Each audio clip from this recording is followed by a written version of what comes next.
Let me see. Anyone? While that's going on, I'm gonna adjust my lights because it looks like I have a halo. Yeah, you have a halo going on. That's pretty good. I So yeah, so uh, anyone that's I have the TikTok on too. So if you're on TikTok, jump over to my YouTube channel or my Facebook, um, and we're live on there. I haven't figured out how to hook my phone into it yet because I would just right now the problem with the TikTok people can't hear you and John talking. Oh, So I really? need That's weird. I wonder why. well, I just need an adapter to run it in. I run the mic into the my cell phone because TikTok has to be through your phone. At least the Gotcha. way I have it set up now. Um, It might be but worth. This is gonna sound silly, but it might be worth getting together and doing some practice of our practice. But I'll be right back. I gotta yeah, fix yeah, this no one problem. light. Yeah, we're just getting started. We're late here. Let's see. Howdy, I got Goat. How are you? Let me see. I've been neglecting my TikTok this summer, so I am very sorry for all my TikTok people. But if you're on TikTok, if you jump over to my YouTube channel, it should be linked in my bio. Um, you can check it out. We're just going to talk some Star Wars stuff. So, um, but So, still got a halo, but it's not as harsh as it was. yeah, that's what I had I had to change the lighting in here. So my I had 20 people on TikTok all of a sudden watching it. So hopefully some of them jump over to our YouTube channel or Facebook or I see however. Oh e-girls here. yeah, let me. I gotta. You know what? I gotta put the chat up. The only problem is the power must have like glitched and it shut all my equipment off. So it took forever to get everything back up and started down here because I always forget about this stuff. Um, Let me see if I can get the chat up. There we go. I see the chat. There we go. So my chat is up. So again, I don't know if the chat's going to work for Facebook or not. Like it sometimes does and sometimes doesn't. Yeah, I No, mean when Anthony shared it on ours, somehow the chat worked there. yeah, and that So I could don't. just be that could be a browser issue on my end. Oh, gotcha. So I'm running this. I'm running this on Chrome, um, but I'm not sure.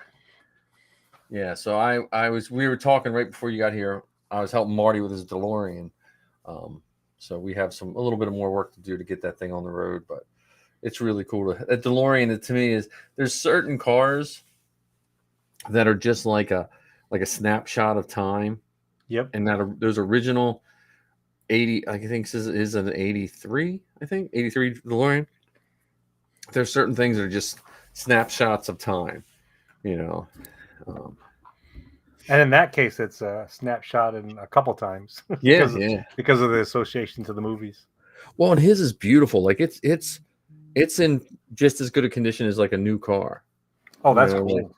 like it has like 20,000 miles on it. I mean, it's Which is amazing because I have a 2018 that has over 100,000 miles on it. yeah. I have an '06 that has 264,000 on it. So, um, but yeah, I asked Marty to join and figured he would talk some Star Wars, but he's a busy man. It's wedding season, keeps him on his toes. So, um, and we didn't have any real new Star Wars news, I don't think. What? Are you kidding? Well, let me think. What did I miss? They're Well, we have doing it. and Well, there's Andor. yeah. However, before Andor, there's going to be a 6-part docu series on Disney Plus. Oh yeah, All of that's right. That's it. I was thinking we talked about that on the last. Oh no, yeah. no, that was. I'm looking forward to that probably more than anything right now.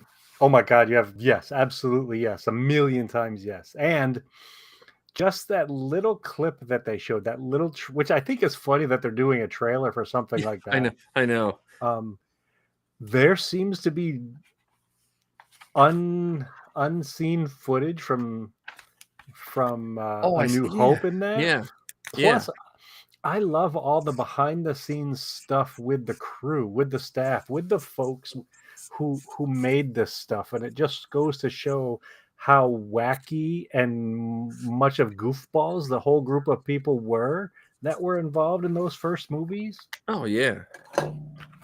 Well, you know what? Oh man, I just wrote. You know what's funny too is it when I saw some of that back behind the scenes, I was thinking of us making Matt's movie. I mean, I know it's really different, but I think of like how we had to turn on that seriousness, like okay, stormtroopers run here, but then 95% of the day we were making fun of John's boots, you know. Or the fact that we have one stormtrooper, the only stormtrooper in the bunch who was willing to fall, and he Yeah. would always fall. Yeah. As soon as he said action, they're like, oh, he died. Yeah. You know. Even when he wasn't meant to, he just did. Yeah. Yeah, well, Matt posted up some really good the special effects guy stuff. Did you see that? I saw it in passing. I didn't get a chance to really. Yeah, really I look at I it. just got it in passing too. I've been busy doing non Star Wars stuff this week, like doing car stuff. So Everything okay, John? Yeah, he slipped into the counter off his crutches. Oh man, crutches. Oh man, I fell down the stairs during the pandemic, and because I was rushing between teaching up downstairs and a meeting, and I fell down the stairs and I just twisted my ankle really bad, and I was on crutches for about 20 minutes. I was like, I'd rather crawl around. Yeah, unfortunately, having arthritis scoped out of your knee and your MCL reattached, it wasn't exactly wasn't an option. Well, it was an option that he declined, and then immediately realized not quite an option. Yeah, that's surgery, and I've never had surgery, but I know people that have, and that seems terrible. Any kind of it. The only surgery I've ever had was I had a cyst removed from my wrist that has since returned. Oh, that sounds fun. Yeah, the Return of the Cyst. Yes. Revenge of the. I hope it's not as many copies of it as you have as Revenge of the Sith. I don't know. It twice the pride, double the fall, apparently, because it's doubled in size. Yeah, it's kind of off topic from Star Wars, but when I went to the orthopedic surgeon, they're like, we can either, give you an injection and pop it under the skin.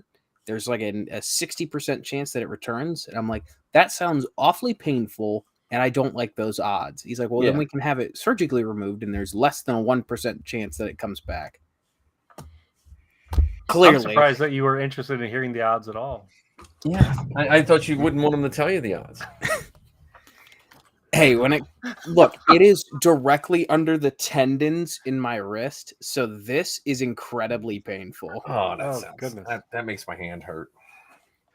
We to prepare for today, I went to the beach yesterday, and my old man body realized that when waves smash you all over the place, it feels much different at my age than it did even 10 years ago. Which beach? We go down to Indian River Outlet in Delaware. Okay. Right before you get to Ocean City, Maryland. Okay. We used to go to Tom's River. Missy's sister had a place at Tom's River, but then when one of the hurricanes came through it, how it wiped out pretty much all of Tom's River. And yeah, that was just a few years ago, actually. Yeah, and that ended our trips to Tom's River. Yeah, someone is asking me on TikTok if I like Star Wars, and yes, we do. We're talking Star Wars on YouTube. You have to go over there. Until there is an adapter that I can put my phone in that will then pick up you guys' audio, and then I can run simultaneously. But right now, I don't have the adapter, and I just don't need to buy one more wire that's going to sit down here. So that's we're talking. Are we talking names today? Is today the names one? No, we can. I mean, we've got the time. However, I was thinking, considering that today is both Jeff Goldblum's birthday and Harrison Ford's birthday, yeah, that we could do a couple different things. One, we could talk about all the connections between Star Wars and dinosaurs. Okay. And just talk anything Han Solo, Harrison Ford related, and that could very easily get us 7 hours worth of content. So we don't have to fill about another hour. Yeah, exactly. Yeah, and I'm off tomorrow too, so. Well, first before we start any of that, how is your Kylo coming along?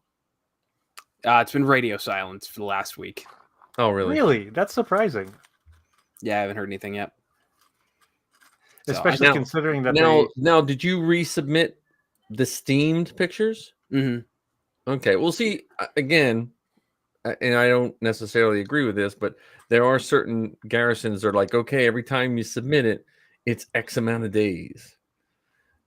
So they could be under that. But I don't even know how it works. So let's say for the Mandalorian mercs, they have an approval team, and a team of people will get a batch of photographs for a group of individuals. So I don't know if it's like once they accumulate a certain amount of applications, they just work on those applications, or they constantly add new applications to the pile. So with a new set of pictures, does yours go to the bottom of the pile? Yeah, I don't understand. I don't understand how any of that works. I'm maybe I just make it too simple. I just think it's one of those things where you get it, and hey, it's Wednesday night, and I'm not doing anything. Let me look at these pictures and tell John it's okay. Like I don't. That's my only. But once you're in, you'll be good. Maybe they just want that anticipation, so you'll be super stoked when you get in. I mean, oh yeah, I would have had the same level of anticipation 3 weeks ago. Yeah. So, well, no news is good news. Honestly, the feedback you got from the first time, if that's all they give you, that's pretty good. Because I've heard horror stories from our guys, like the buckle's wrong, and I don't know. Well, for the mercs, I know that they will do some surprising things with the photographs. So, for instance, they'll change the contrast on the photographs to look at where there might be where the plates might not be connected properly to the suit, or they'll zoom in really close to see if there's any Velcro showing. I mean, they go to super extreme lengths to critique these photographs. Because what's interesting about the mercs, I think for the main submission, you only have to send in 5 or 6, maybe 6 photographs. So it's front, right side, back side, or right side, left side, back side. So that's what, 4 pictures. Mm-hmm. And one of your weapon. One of your weapon and one without your helmet. So it's 6 pictures. And then it's okay. We need a close up of this, or we need a different angle of the whatever it is. I mean, they will look at the photograph so closely that they can tell whether or not you have visible print lines in your pieces. That's funny. Well, that I don't mind, because I think I see some people getting pretty sloppy with the print line. Oh goodness, yeah, absolutely. I discovered, so I printed Zoe's jetpack on the highest possible setting, and it printed out so nice. Like, I put some pictures up. I haven't done anything with it yet, but I think I'm going to convert my CR10 to a 0.1 or a 0.2 nozzle. Wow. Which means it will take forever to print something, but it'll just be for when I need that super detail, because the amount of work I don't have to do on this jetpack is amazing. I can't imagine how a 0.2 would be. Right, because I mean, like, at that point, like, filler primer would almost take care of that. Yeah, wet sand and filler primer. Because I said to Marty, I said, maybe a lot of us are using 3D printers wrong.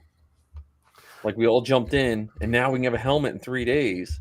Well, maybe we should have a helmet in 15 days. And make it, don't be greedy and be in a hurry. So I'm going to try it. We'll see what happens. Well, what's funny is with a printed helmet in 3 days, you would probably still have a usable helmet in 15 days with the amount of painting, priming, sanding, and swearing and all that kind of stuff. Yeah. Yeah, the only problem I have with the 3-day versus 15-day print is you've got 5 times more likely of a print failure. Well, right. Well, see, like with my CR10, which maybe I shouldn't do my CR10, but it's on a battery backup. But my my Sovels, if power goes out, they start back up where you left off. Mm-hmm. So the CR10 has the same thing, but the biggest gripe about Creality is you can never pause a print because they always shift like 6 millimeters. So yeah, it's well, that unusable at that point. Yeah. So, but I don't know. But the costuming, I found it showed up on my my Facebook about that cartoon I put where the average person can't tell between a Ruby's and a Centurion suit, and that was like 6 years ago. It was on my Facebook page, and it was mainly just to remind us all that like you should. I think it's awesome that we take the costume seriously, and I think it's awesome that we take the detail seriously. But there has to be that happy medium to get people in the group. Yeah, you betcha. Especially so this weekend in New Jersey, there was an event called Garden State Comic Fest, Mm-hmm. and it was in Morristown, New Jersey, at the Menin Ice Arena. And it was really, really fun. It was mostly comic book stuff, and there were some great comic book artists there, famous comic book artists there. Like for instance, Ditko was there. And so on. But there was I spent maybe 4 hours in my Kennex kit. And at one point, and this was on Saturday. I still love that name every time you say it. I'm just Well, what's funny is I use the same spelling for my generic Jedi, except I pronounce him Kenny. Oh, okay. So the X is silent in that version.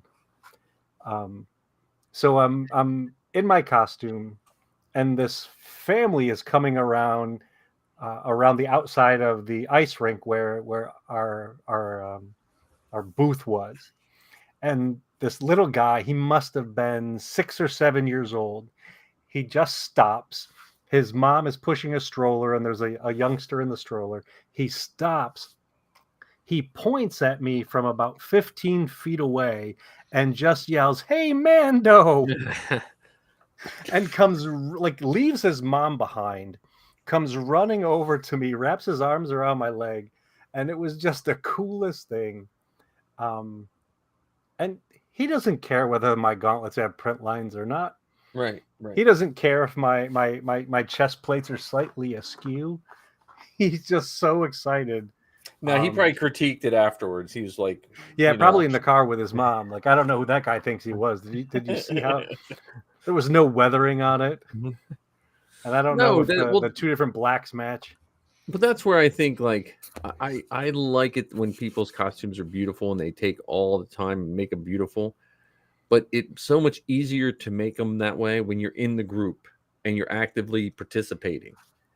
And when they make oddball hurdles for people to get in, it because there are people that have submitted things multiple times and they're just like, you know what, I'm done.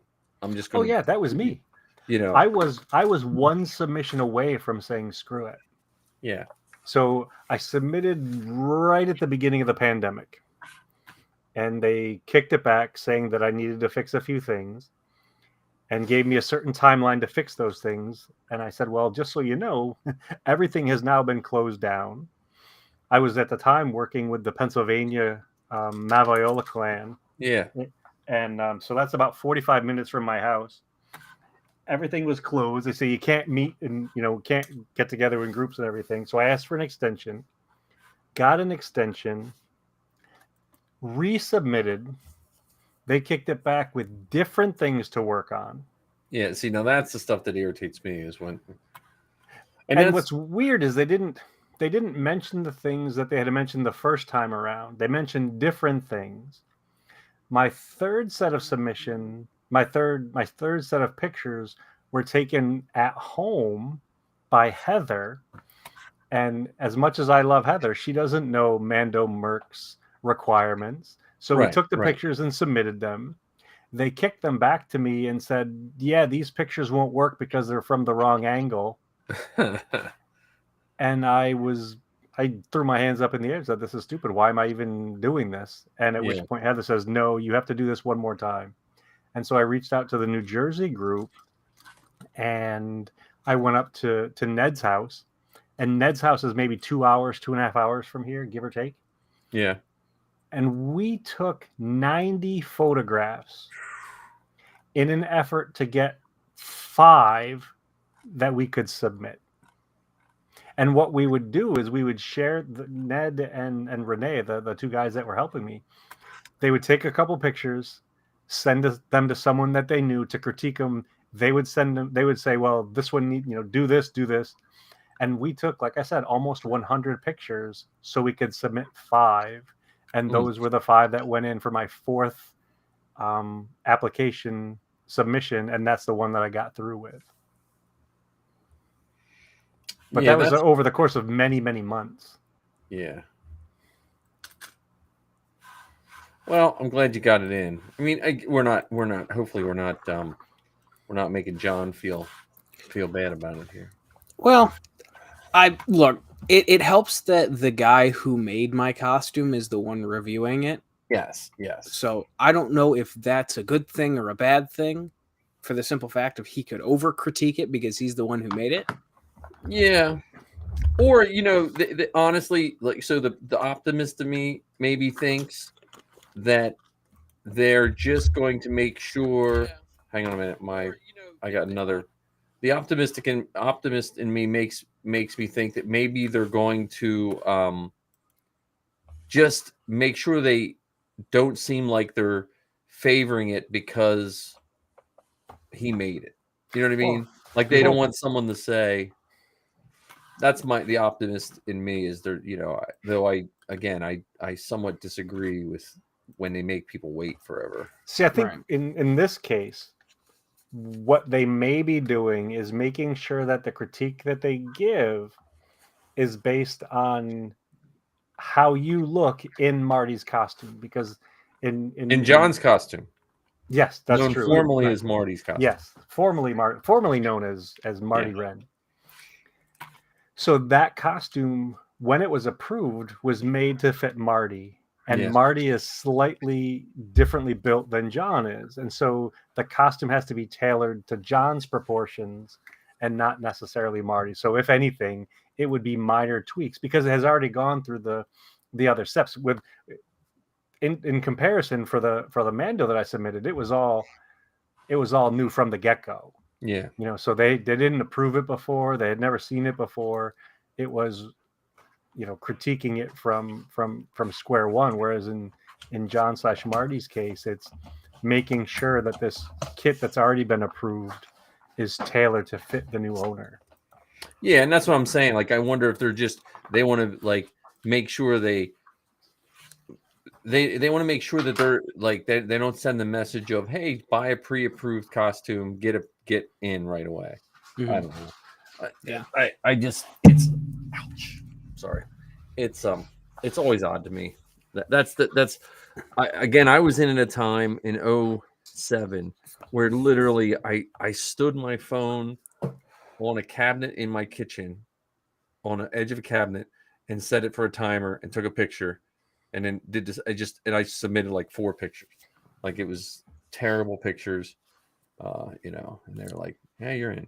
Hey, that's how I had to do it, except for I used a tripod on my porch. Yeah, and I'd use a timer on my watch. Yeah, they didn't have the tripod adapters for the first iPhones, or they probably had them. There was no adapter. It was balance my phone on a tripod to try and get it to stay still. I dropped it a few times. That's funny. Well, what's also interesting too is now a lot of the at least with the Mandos, they have a pre-approval process. So you put together your costume, and either you go in person to this group and have them critique your stuff, and or you take the same pictures that you would submit for your approval application, you submit them to this other group for them to critique it before it gets critiqued. Oh, okay.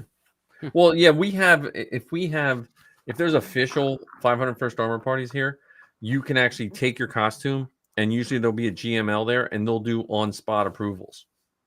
Oh yeah, I've never heard of that for the Mercs. That'd be amazing. Yeah, I would love that. That's pretty cool because I mean, it makes people go to armor parties and stuff like that, and but mine are never official. So mine armor parties are famous for not being official. Well, you are the black sheep of which I never see. Karita.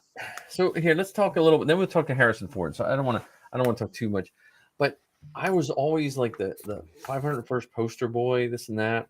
And man, when I ran for CO, man, I got treated so differently about nonsense that it changed my attitude to wanting to be a CO anymore.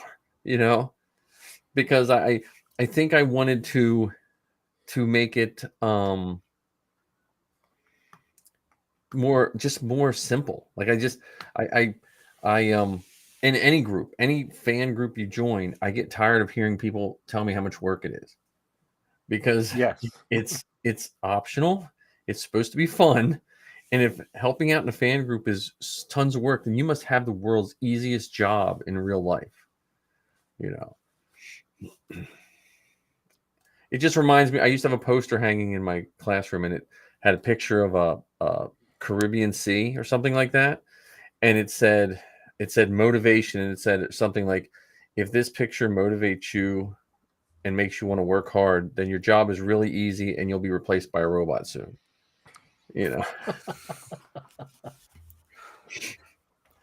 So also, sorry if I'm out of it. I'm trying to coordinate a concert trip tomorrow. Oh yeah, where are you going?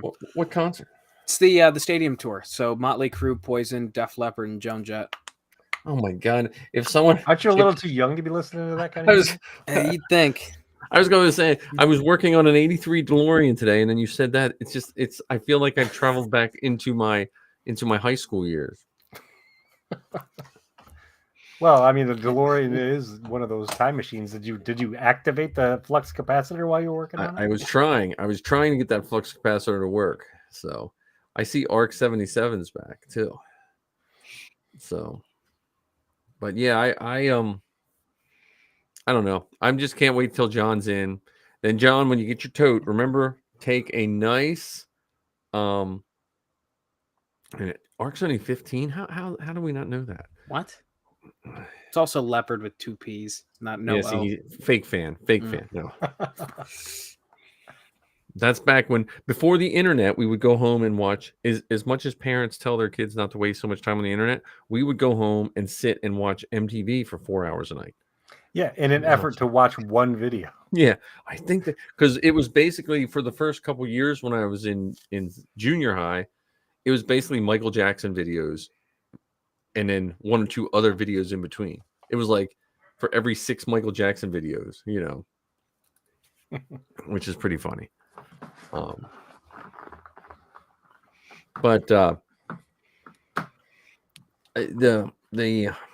wait, John, you got to get a sign and make sure you have it in your tote ready to go. It says "My First Troop." So when you do your first troop, you got to hold it up and get a picture of your first troop with everybody with you. Absolutely. Yeah, that's like a, one time we were with someone and I felt bad. No one had a piece of paper, so we wrote it on a pizza box. So I wish I had thought of that for my first troop. Speaking of which, speaking of troops, Mike, if you see Aaron Scare before me, let me know, because I whittled my dad down far enough to at least soft commit to going. Yeah. Okay. Yeah, I haven't seen anything about Aaron Scare yet, but I like I said, you want to sign up for that. It's well worth it.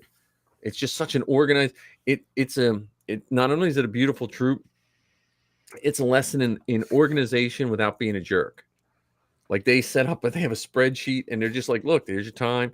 And it just, to me, it's almost would be a good case study in how to be a good boss. Just the is way that open to all the Mercs are there. Yeah. Okay. Yeah. So it'll, I think it comes through whatever Virginia's base is, and then I think it originates out of, I can't remember if it originates out of the, Rebel or the 501st, but it originates out of one of those, and then it goes out through there.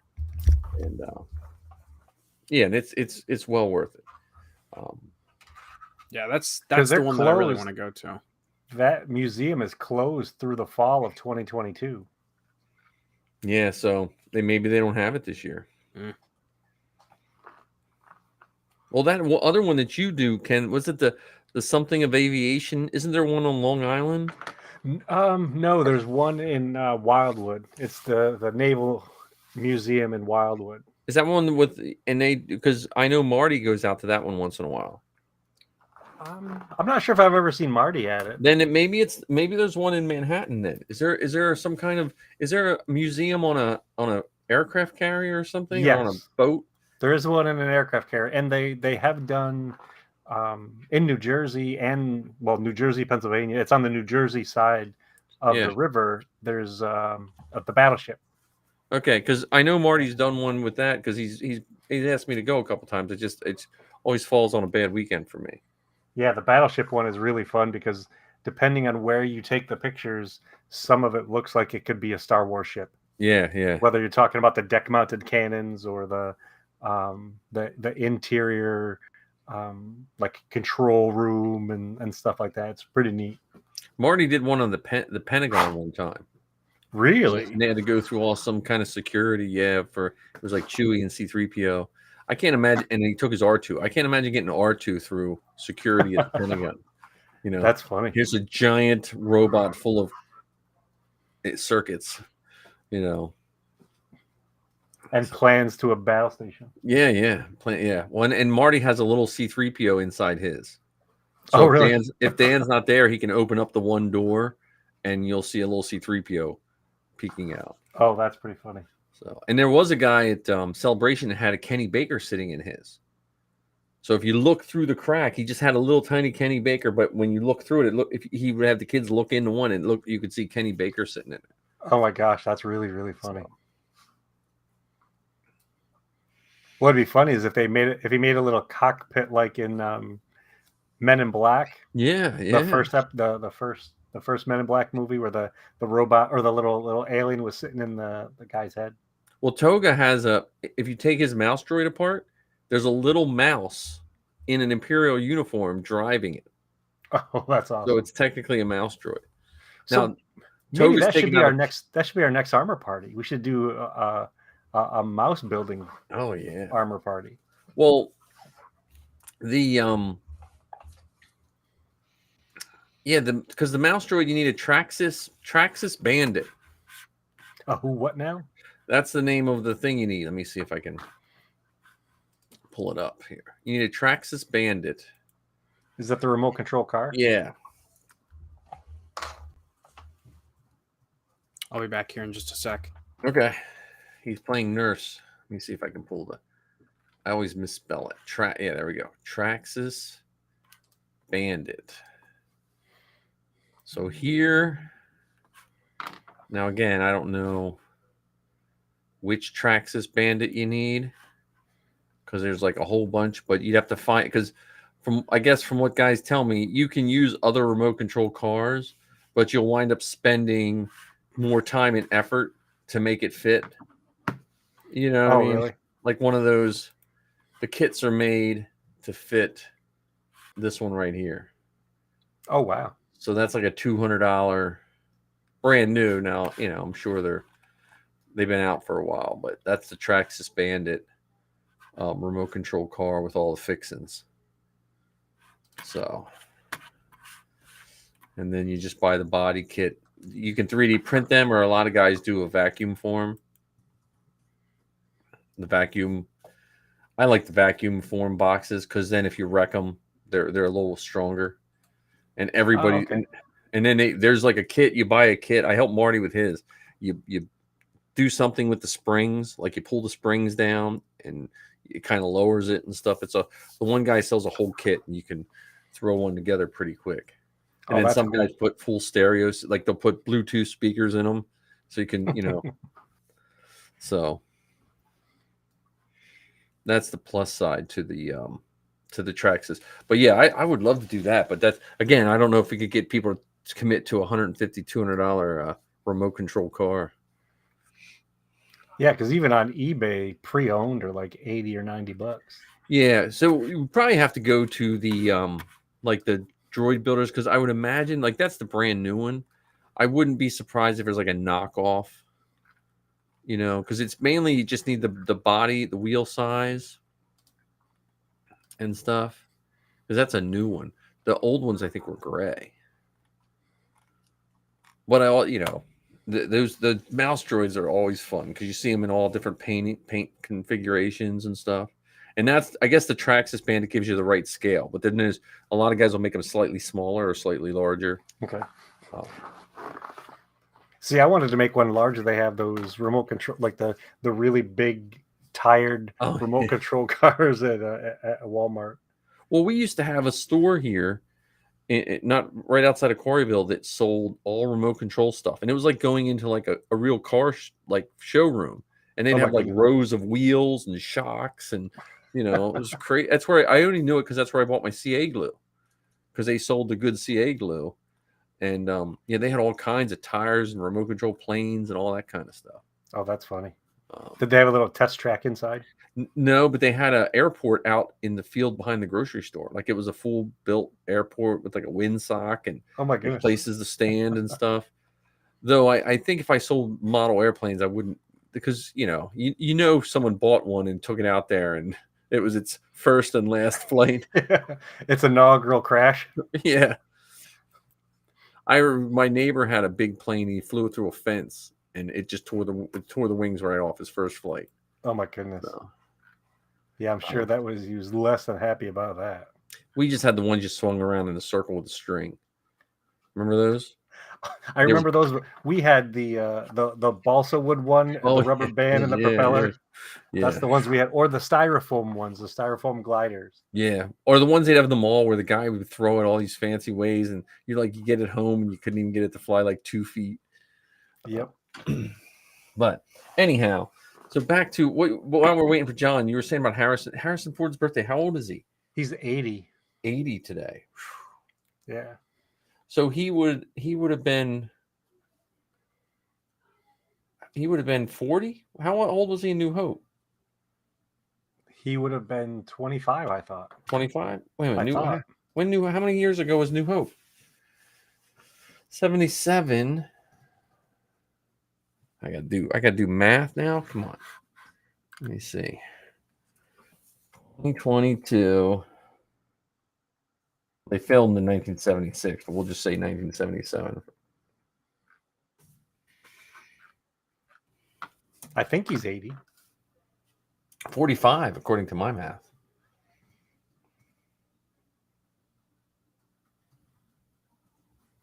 Right? That doesn't make sense. When was he born? He was born in 1942. 1942. He would have been 35. Minus 19. Oh, maybe I typed something in wrong. Yeah, 35. Okay, 35 it is. Okay, so he was pretty old, though, compared to Luke and Leia then, right? Yep. So, which is funny because they were older than their characters. They were supposed to be 19 or something. I thought they were in their 20s. Yeah. Well, I remember when I was a kid. So Harrison Ford was in a lot of stuff. Like I feel like I lucked out in the sense that I lived when he had his big career from Star Wars to what was the one where he was the fugitive? Like that to me seemed, those films in that length of time seemed to have been his best work, I guess you would call it. But yeah, I mean, he's actually 20 years older than Carrie Fisher. Yeah, when I heard from her book about him and her, that did give me a pause about him. You know what I mean? Like, because and maybe it's, I don't know. There's certain age brackets. We all know that someone's not grown up. Like, it's not like as soon as you hit the 18, you're grown up. You know what I mean? Like, and that kind of I always say tainted me on him slightly, if I could say, I mean, I still like his, but I that made me think of him slightly differently.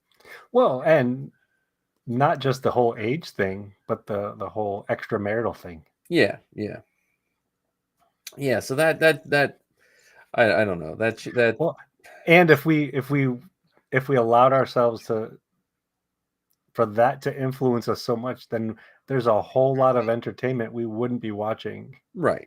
Whether you're talking about Ben Affleck or Yeah, or Brad Pitt or any of these kind of. I think what affected me the most was I heard it after the fact, like way after the fact. You know what I mean? Like it was so because I tend not to really give a crap about my actors and actresses' personal lives. Mm-hmm. To be totally honest with you, like it's just like certain ones I like to know, know them as their character. Yep. And and Harrison Ford was one of those because he's the one I met. He's the first famous person I met ever. And it was weird, So I think just even it does boggle my mind right now just talking about the fact that he's 80 years old. Yeah. Well, you have to give something for technology in the sense of we do have a better living standard than even 40 years ago. You know what I mean? Yeah. Like if you I mean, I don't think the film industry is overly fair when it comes to men and women.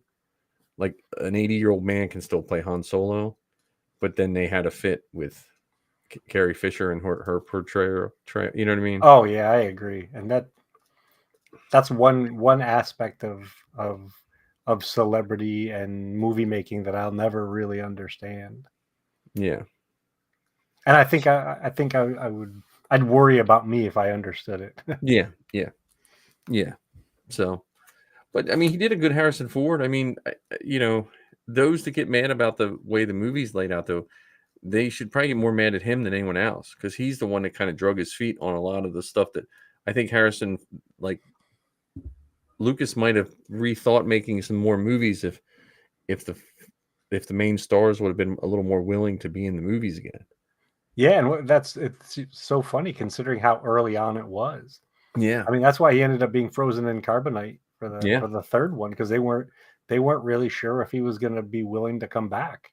Yeah, because that was early on in his career, and he was trying to make a name for himself, and even way back then was concerned about being typecast or connected just to that one franchise. And if we think about it, he was whether he wanted to or not. I mean, his characters are all just derivatives of himself, which is you know what I mean, like he's never really playing anyone out on a limb. Yeah, and I agree. Even though some of his roles are vastly different. So if you look at American Graffiti versus the Fugitive, or what was it Air Force One? Was he in Air Force One? He was the president. Yeah. So when you look at those movies next to each other, they are vastly different. However, the ones in between, he's the grumpy old guy, even when he wasn't necessarily all that old. Yeah. Well, even in American Graffiti, he was the somewhat old guy. Yeah, he was the old. Yeah, he was the oldest of the group. That's for sure. The only one he was. Well, even this Frisco Kid. You ever see the Frisco Kid? Not in a long time. The Frisco Kid, he's still pretty. He's pretty. That's like a Han Solo-ish kind of, scoundrel. Or Indiana Jones. Yeah, Indiana Jones. Yeah, it's funny when people don't want to get typecast, but most of the time they say that they're getting typecast as probably one of the most popular characters of all time. Yeah, and look at some of the other folks who have, similar experiences. Look at all the kids from the Harry Potter movies, or even who was the girl from the Hunger Games? Oh yeah. So she kind of the one who played the main character, Katniss. Well, pretty much every late 70s television show almost all of those ended due to people not wanting to be typecast. Happy like Days. John Ritter and all those people, they just Company. And the only actor that I've seen that is kind of broken his typecast would be Tom Hanks. If you looked at, he started on Bosom Buddies. Yeah, then he played people with all sorts of different accents. And But yeah, I mean, Harrison Ford's. I mean, his solo, his in New Hope. It is pretty good. I mean, you can't. I mean, I don't know if he's going to get an acting award, but you knew who he was making the character be. Yep, and what I think is fun and interesting about that character back then, and even up until really the Solo movie, you didn't hear a lot of people worrying about his other story, the right. What didn't show up on the screen. That's why I find it so interesting now with all the Star Wars that we're getting, like for instance the Obi-Wan Kenobi show. Yeah. Well, we don't have enough information about Reva's backstory or when the Last Jedi. Where did Snoke come from? Like, right. Why is that a complaint? I mean, we didn't have Uncle Owen's backstory or Grand Moff Tarkin's backstory, and we seem to be okay with it. Yeah.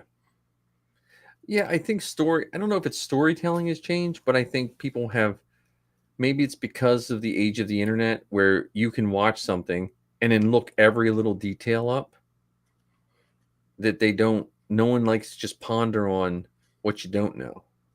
Yeah, and also there isn't the same kind of, there isn't the room for creativity. So in between the original movies, you and I and our friends would play with our toys. We would read the Starlog magazines and fill in the blanks, but we didn't have, like you said, the access to the internet. We didn't have all of this other stuff. Even though we had behind the scenes and the making of, we didn't have it while it was happening. Right. We had to wait a while to get access to it. I still think a lot of the love of Star Wars, not only the timing and the storytelling and I like the vagueness of how certain things, you just didn't have, it wasn't like you didn't have to have an 80s montage at the beginning of Star Wars to tell you everything that happened. It just told you where you were jumping in at. But I also think how the toys were marketed. Again, they were some of the few toys that they didn't recreate stuff that happened on the movie. They had them doing other things. Yep. And it gave us permission. It's like, okay, you don't have to, your Han Solo does not have to go, do this, and this, Yep. And Han Solo could only hold the pistol. Remember in the toys, he could only hold his pistol because he had that bent arm and the other blasters wouldn't hold. Yep. And his hand was only so big. And it would drive me nuts because Chewie could not hold anything but his bowcaster. And that would drive me nuts because in New Hope he never shot his bowcaster. So yeah, I don't think we saw it fired until the Force Awakens. I think he fired it on Endor. In the Battle of Endor. I'd have to. I think he might have fired it in the Battle of Endor. I'm not 100% sure. I'd have to ask Marty on that one. But I mean, that's what made Han Solo and Harrison Ford's portrayal of Han Solo. Like, because I had never seen. I think I saw Harrison Ford as Han Solo, and then the next movie I saw him in was, I think, Force 10 from Navarone, and American Graffiti. I think that was the next two movies I saw him in. Well, he was in like some soap operas and stuff too. Yeah, we only watched Days of Our Lives at my house. Okay. At my grandmother, and it was called Your Stories, and nothing happened between whatever time they were on. The world stopped when the stories were on. That's just, But well, yeah, that's what. So, and this comes back to that Star Wars book that I keep pushing about George Lucas and the unauthorized biography. I think Harrison Ford has reinvented his history of who he is. Like, if you listen to him, he was a reluctant actor that was a carpenter that got a job with you. Oh, You know what I mean? Like, none of these guys will ever admit I was just trying to get every acting job possible. You know what I mean? And do it. They'll never, or wanting to be whoever I could. Yes. And so I feel like if you got like an unauthorized biography of Harrison Ford, you would probably find the because you know, you have some natural talent, but he was an actor looking to act. You know, I mean, you know, and now he just flies planes around, including at golf courses. Yeah. Oh man, I remember when that happened. Do you know he has like a 800-acre ranch in Wyoming or something like this? I just know like I think he used to be in the Philly area for a while. Like really? where he was from Philly, or he was, you know, when he first started out or something. But well, I guess if you have so much money, man, he was born in Chicago. Yeah, but for some reasons he used to be in the Philly area for a while. I don't know how that worked out. But then he played the Amish dude in Witness. And I took John by to see where he filmed his phone booth scene. But John's not awake. He's getting his concert.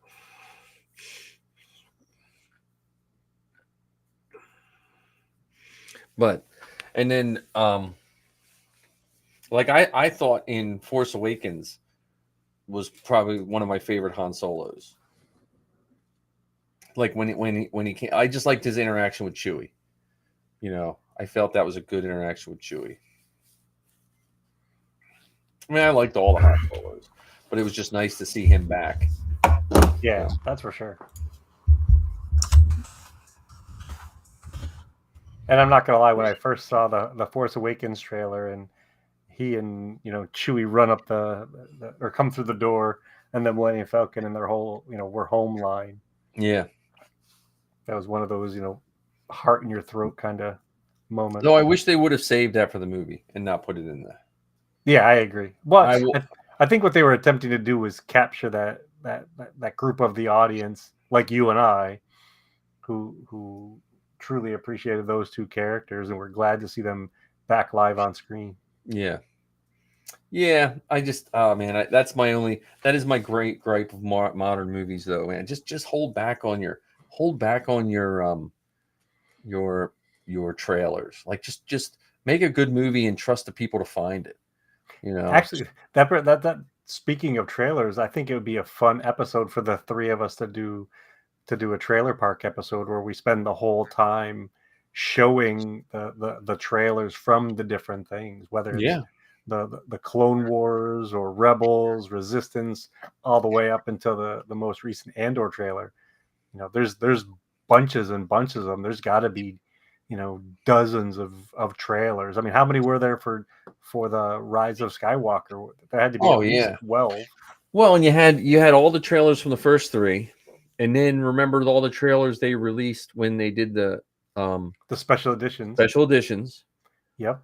And then there was the trailers, the really weird trailers that TBS released. Remember TBS? Oh yeah, when they would do the shows, when they would TBS would do like the marathon, because they would do like really weird, like almost, I don't want to say inappropriate, but they would. It was definitely borderline, that's for sure. Yeah, they would do some weird trailers, and then I think that there was trailers. Well, was there trailers for the Clone Wars movie, the cartoon? Oh, I'm sure there was, because that was actually released in theaters. So I'm pretty sure that there were trailers for that. The holy grail of trailers would be to find the trailers to the Ewok movies.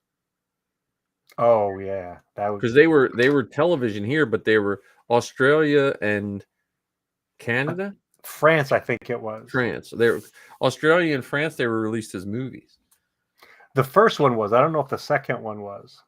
Yeah, I think they were both in Australia because I hear Steele talk about them all the time. Because I was listening to one of his episodes and he was a kid and he watched Return of the Jedi and it was packed full of people. And then not too terribly long, there was the Ewok movie and him and his brother went and he said it was him, his brother, and a couple that were just making out. And he didn't, his little brain didn't understand where did all the people go, So. Yeah. But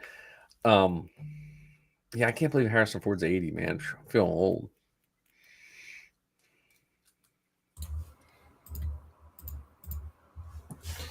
Oh, sorry, I've been MIA. That's all right. We were talking Harrison Ford, and I told him I took you to see the phone booth he made Witness in. I think it's funny that the phone booth is still there. Right? Yeah. That whole story. That's a weird story because that whole town, and actually where Anthony stays when he comes, he's not far from the one farm, because they filmed it all spread out through like the area, because like I like the Lancaster train station that's in the movie is technically the Parksburg train station, which isn't even in Lancaster County. It's in where I used to live, because it's like half run down and looks like a hillbilly train station. The Lancaster train station looked too modern for them to use it. And I think they had like a Lancaster sheriff and stuff. Lancaster doesn't even have sheriffs. We just have state police. Movies don't have to be, And the town that they filmed most of it in was the town of Intercourse, which I don't even know what town they call it. I haven't seen Witness in forever. But it's just weird because like when they filmed the one with the phone booth, the store was a grocery store. It was a grocery and hardware store, and it was, I would say, like 15% tourists, and the rest were basically Amish. It was an old style grocery store where like upstairs they sold like china and stuff, and it was and like a department store sort of thing. It was a grocery store, but upstairs they had dry goods, they called them, so you could get like some plates, and if you need like a shower curtain or stuff, but it was in downtown Intercourse. And when the movie company came to film, they said to the store, how much money do you bring in per day or whatever. They paid them that amount of money to use just the front of the store. They closed off the front of the store, and the Amish could still go in the back and actually shop. And in the one scene, allegedly, according to my mother, a real Amish dude walked out with some of the extras, not knowing, that he wasn't supposed to go out. And that's when I got to meet Harrison Ford. I got let in the back. But then the Amish were going to boycott the store and everything, because it, just because of the portrayal of the Amish in the movie. So, and the guy who directed that movie, Peter Ware, is the same guy who directed Dead Poets Society. Oh, really? And he's from Sydney, Australia.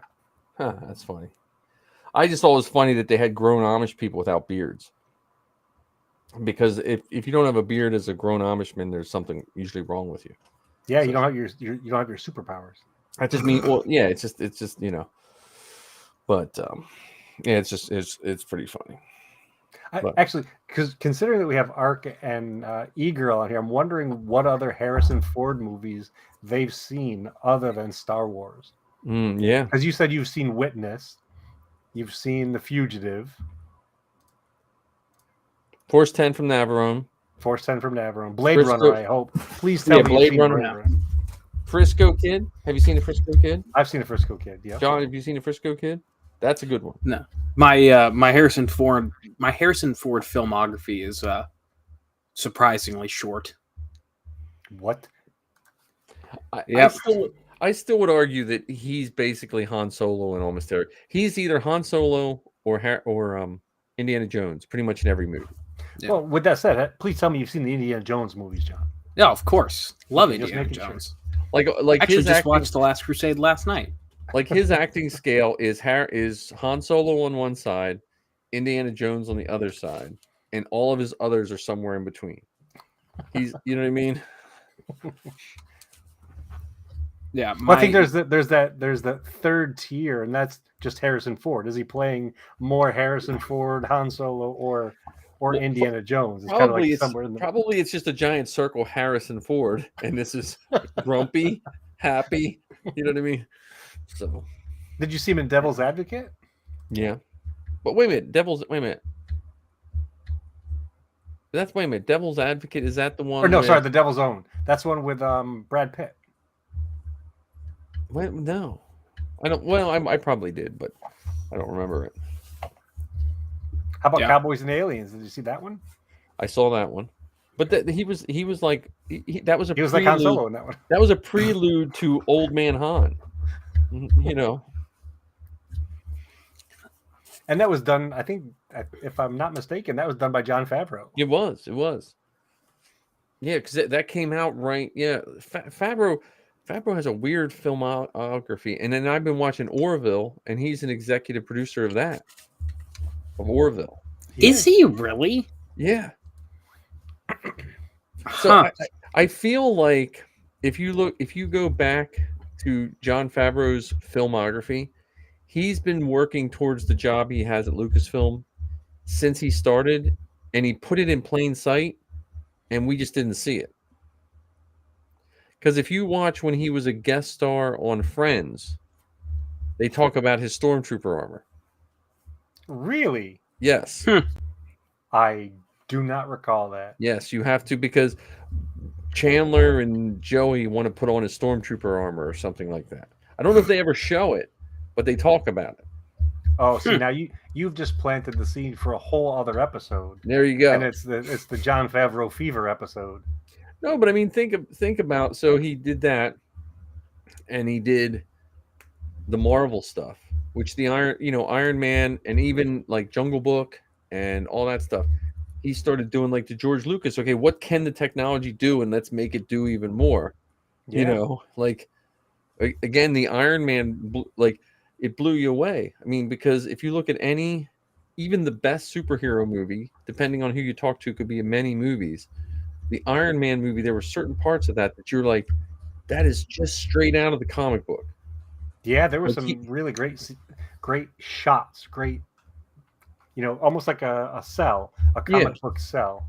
But I mean, even the story, like comic book people always used to complain, well, look, why didn't they just use this story? And if you, with just some slight modern tweaks, they took the origin of Iron Man and basically did exactly what the comic book did. I mean, they did some modern tweaks, so it was in modern time, and but cell phones and stuff like that. Yeah, and it just and then, like I said, with like you said, there were scenes of Iron Man flying that you could literally just take a cell, put it on a comic book, and done.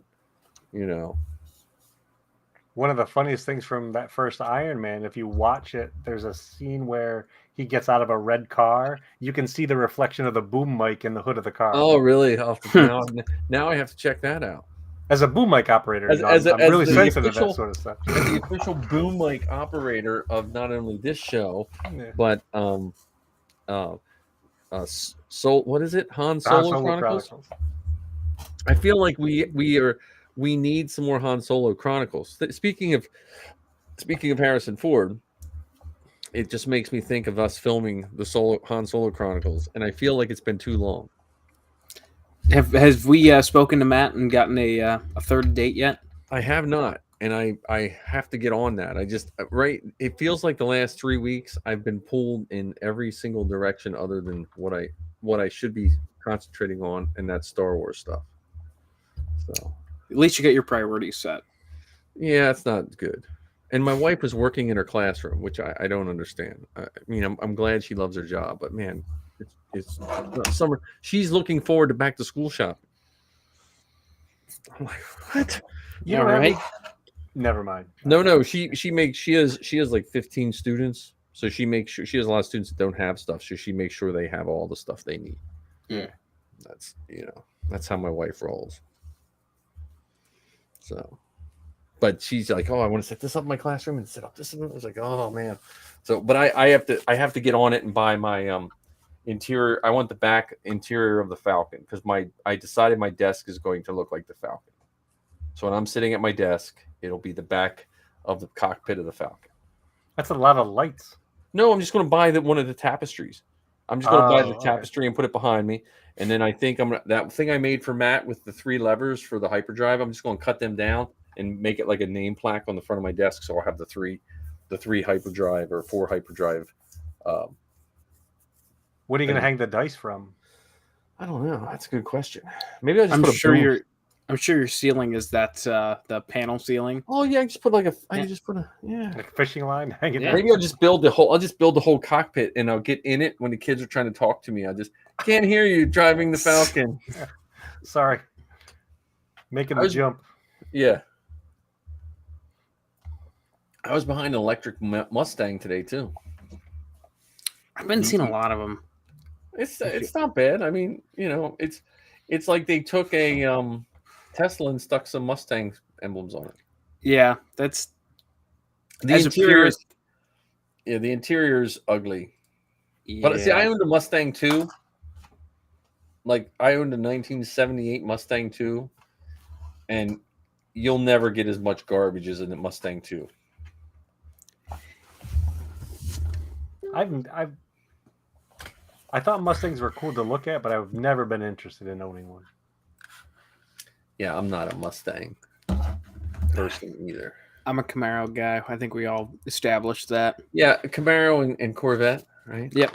See, I'm more of a Falcon guy. And speaking of which, John, walk us through this email that you received from Magic Jump. Oh yeah. So I I emailed their what do you call it? Their info line that they have. Yeah. Yep. And they forwarded me to Elizabeth. Okay. To which I basically copy pasted my original email and just sent it that way. Okay. But also radio silence on that end. My email, I've just been getting a lot of advertisements recently. They're like, well, hey, it's some lady that gets like thousands of emails, and they're like, okay, he must want to buy one. So, what do you think? What do you think a Kickstarter would cost to start our own inflatable company? Oh, that just has the Falcon. We could do east. We could do central, east, and west. So John could run the western branch. You could run the eastern branch. And I'll do. And we need to raise $30,000 to get 3 Falcons. No, we have to raise more than that because we got to get the accessories for 3,000. Yeah. I'm not going to buy sand from them, but I'd like you to ship me 50 pounds of sand because I live 20 minutes from the Jersey Shore. I can just go, in this clandestine operation and just steal sand from the beach. Are you allowed to take sand from the beach? No, no. I've taken sand from the beach. I mean, I can always just send my buddy back to Tunisia. Oh, there you go. Yeah, you get your Tunisia. I have some Death Valley sand. Ken, you need a sand hookup, or Tatooine sand hookup, I should say. Yeah, I've got Ocean City, I've got Atlantic City, I've got Ventnor. None of which are Tatooine.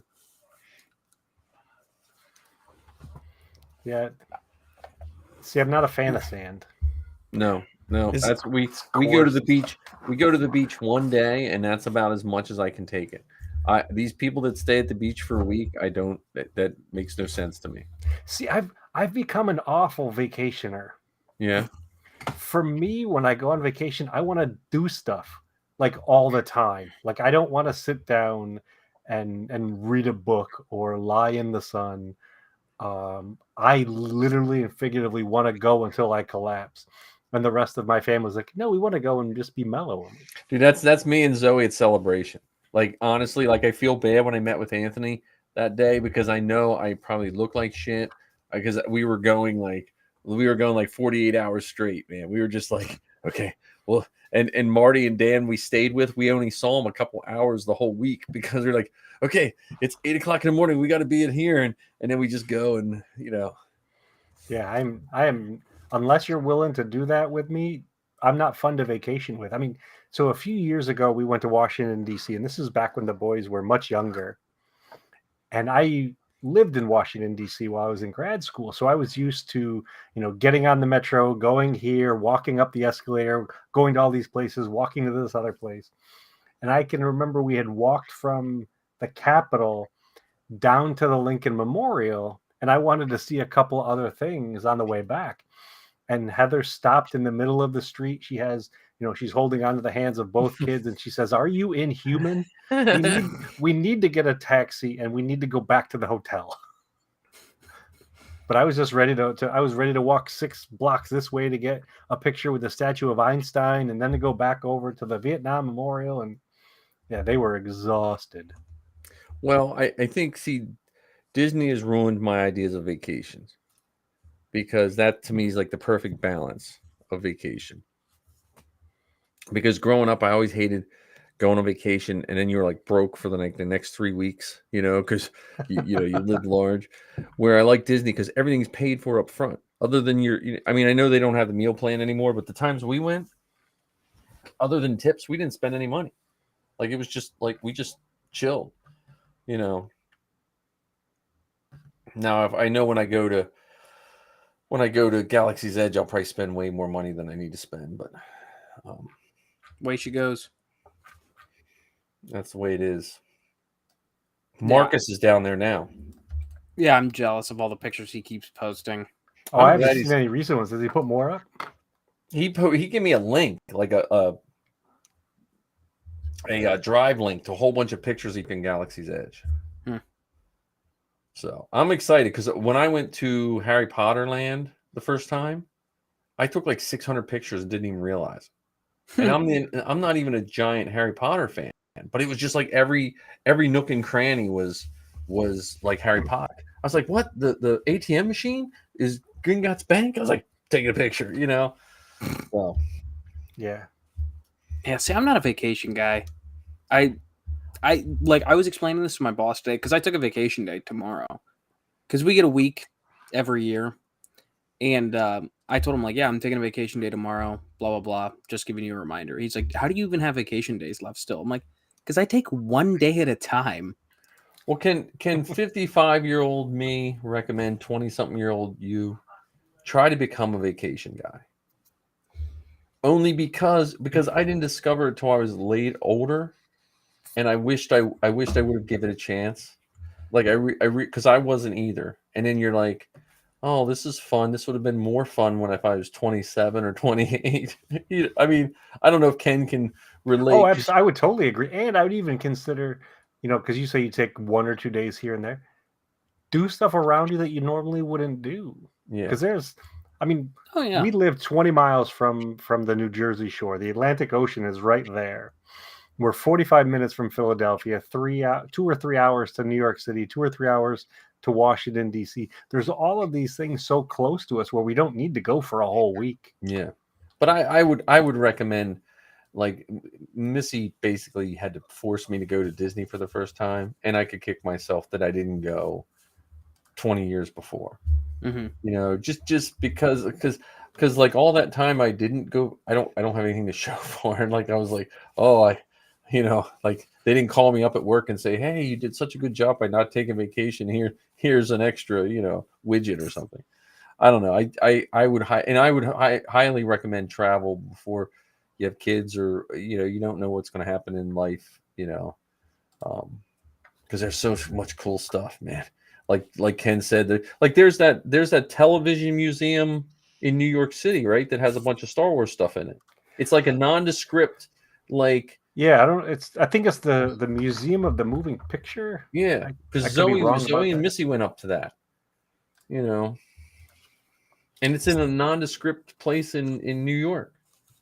See, I just need to move out closer to y'all because there's more stuff to do within a closer proximity. Because I'm just in the middle of nowhere.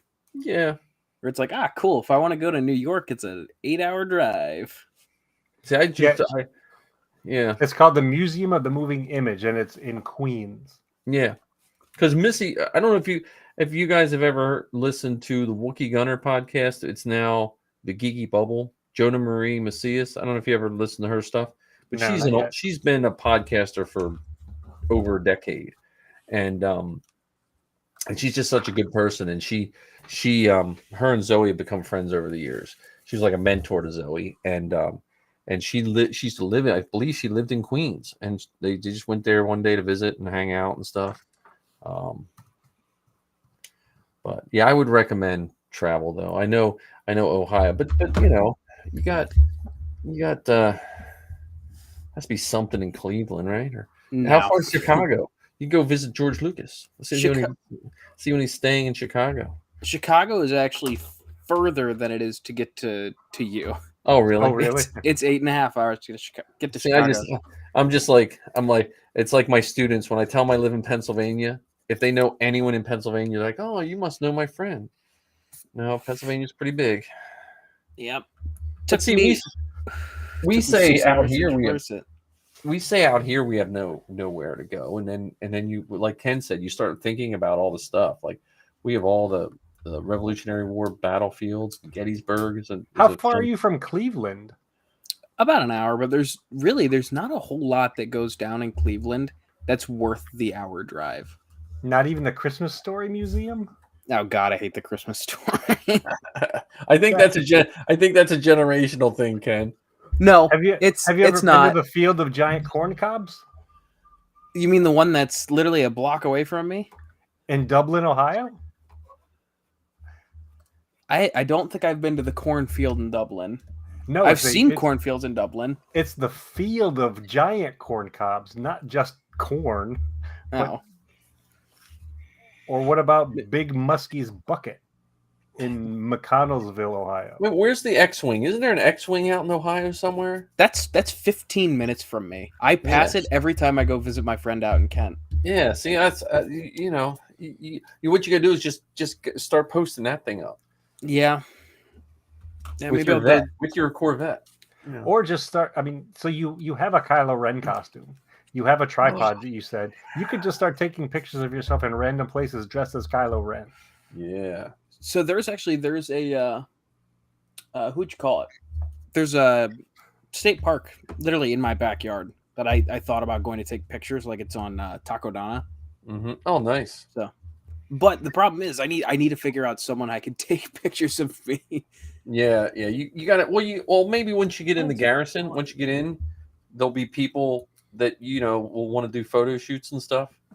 Because I know occasionally we get photo shoots going on here. Don't you? You have an armor party coming up, don't you, Ken? In Jersey? It's this weekend. And then we're also doing a Mandalorian photo shoot later. I believe it's in August. Oh yeah, where are you doing that at? They haven't picked it yet. They did a photo shoot years ago at the somewhere on the Jersey Shore where there's old like battlements. Yeah, it's down in Wildwood. Yeah, and they just recently, I think it was Karita that did, or maybe it was the Northeast Remnant. They did some photographs in southeastern Pennsylvania near Philly. Oh, okay. Yeah, probably Karita. They did. There's now the battlements from near Cape May in Maryland. Yep. What I forget. What Maryland. Okay. No, but I forget. I don't know. They're open now. It's like a park. They have the towers. The watchtowers, and then they have the big battlements that they put the cannons in are open now for public. How far are you from Mansfield, John? Not horribly far. Because you could go see Electro. He's in Mansfield. Who's Electro? He's the robot of Mansfield. Oh. Or the world's largest basket? That's in Newark. The world's largest basket. I've seen the world's largest basket. You don't like it? It's not that big. It's has big. Kylo Ren seen the world's largest basket? Yes. Even if you just put on the tunic and the helmet, you wouldn't even need the whole costume. Yeah. See, I thought about doing a series of funny Kylo Ren pictures. Yeah. Like Kylo Ren on a Sunday, and it's just me in my robe with my bathrobe and a t-shirt, but just wear the hood and the cowl. Of course. That's the kind of stuff we need more of from Ohio. Now, how far are you from Dayton? Dayton's about 4 hours. Oh, okay. Because I was going to say Tim O'Sullivan's up there. That's the guy who builds animatronic Grogu. And he's building an animatronic ET right now. So if you go on Tim O'Sullivan on Facebook, you can see all his builds. How about Euclid? Are you anywhere near Euclid, Ohio? I think Euclid's about 2.5, 3 hours. That's where the Polka Hall of Fame is. Polka? The dance polka? Like the dance polka. Oh, nice. See, the Pro Football Hall of Fame is only like 20 minutes from me. Oh, and you say there's nothing to do in Ohio. There's not. There's only so many times you can see the same football helmets and jerseys. But has Kylo Ren been to the Football Hall of Fame? That's a good point, but I'm sure they'd throw me out. Not necessarily. It's a mask. You can say, look, it's my religious covering. You just bring it in a backpack. Yeah. And you just put it on for a couple pictures and put it away. It's not like you're going to be walking through the door wearing it. Aren't I already worried about wrinkles holding me back right That's now? That's true. Yeah. Maybe make sure you're in first before you expose Wrinkles can be steamed or ironed out. It's not like you have to, cover up print lines or. That's true. Resize your armor plates. I picture John's tote for Kylo Ren is going to be like the size of a coffin, and he's going to keep it on a mannequin. And so when he goes to a troop, he'll open it up and it'll just pull out, and so it doesn't have any wrinkles. Well, so in between his feet, we'll have a steamer. He'll have a portable steamer with him. Yeah. Just so it'll open up and steam will come out. I bought a portable steamer, actually. Yeah. Did it work? No. I've been steaming it every other day. And so we've got like a really high ceiling in our basement, so I'm able to just hang it up and not have to worry about it. Again, I've been steaming this every day, and there's one on the front of the surcoat that I cannot get out. And I'm about to email the guy and be like, "Can I iron this material?" Yeah. Fun times, right? So now we just went through the geography of Ohio, which I think we started talking about Harrison Ford. Yeah. And we started talking about the roadside attractions that are in Ohio that John hasn't seen yet. That's true. You can make everything Star Wars.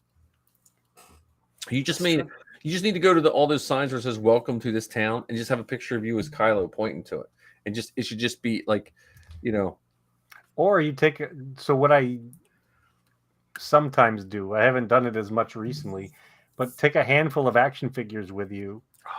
And take like I sent you the glamour shot of Jar Jar Binks. Mm-hmm. So Heather went out fishing one night and asked if I wanted to go, and I said sure. I didn't want to fish, but I just wanted to spend time with her. So while she's fishing, I'm over in the weeds taking pictures of Jar Jar Binks next to this lake near us. That's just an odd story that your wife is fishing and you're playing with action figures. That's like it's every nerd's wet dream. Yeah. Well, I almost fell in, so that would count as. Then you get in trouble. Won't be able to ride home in the car. Well, I'm just hoping you're approved by December's Steel City. Is there going to be one in December? I'm sure. There's always one in December. I just got. Even if he's not approved, though, he can still go. Oh, yeah. I know, but it'd be it's more exciting there. As much as sometimes we poo-poo and we say it doesn't matter, it kind of does matter. Like, it is kind of neat to be part of a group, like as an adult. Well, as long as you're part of a group that has fun as the group. Yeah. But I'm saying even I think of even the downside to the group I'm in. Overall, I have way more happy thoughts than I do angry thoughts. It's done more positive than good. And I also know that I'm a stubborn enough person that I can outlive and outstay the people that are making it miserable. So because I see the younger people like John and Zoe and Safi and Quinn, the younger people are coming up better equipped than some of the people that are doing the stuff now, at least in my opinion. I know it's nice to poo-poo on the younger generations, but I think I see a lot of these kids. Like I listened to Zoe's panel with her and Axel talking about stuff that they have a much bigger insight on the world than I did at 19, 20 years old. Now, tell me if my aspirations are a little too high. No. But like, is it bad that I already am thinking maybe in a couple years run for a position? No, position. That's what you want. That's exactly what you want. And in a group like that, in any group, you want people that have aspirations because you want the group that, and it doesn't mean that someone's going to come in and change everything. But if the leadership of a group is constantly changing in a good way, if it's just, you know what I mean? Like almost like everyone's taking their turn because we all have certain times in life that we can there was a certain point in my life where I could troop every weekend and didn't have anything to worry about. That's not necessarily where I'm at right now in life, but eventually once the girls are I'll probably be trooping more. It's, you know what I mean? And I think that's the nice cycle of stuff. Well, also, to go back to your original point about having aspirations of being in a leadership role, ask yourself why you want to be in a leadership role. Is it because you want to build more of what you enjoy, or is it that you think that whatever they're doing could be different and or better, or is it that you want to be in this higher position because you want to be important? And so that last one, I would caution you against. But the other ones, oh my goodness, because a lot of these groups want people to be involved, because these groups will disappear. These groups will go extinct if they don't have people who want to do stuff, who want to be involved. Yeah. I know how like you guys have been to me, and that's kind of how I want to be to other people. So one of the great things about these groups is there's several different positions that are available in leadership. So for instance, in the Mercs, I was involved in the social media part of our group. Now I just recently got asked to be in a different position, which is kind of sort of like the contact person for conventions and live appearances. So I'm going to be responsible for interacting with the promoters, with the organizers of these events, and making the connections between the events and the New Jersey members, and making connections and events with the leadership team of the other costume clubs.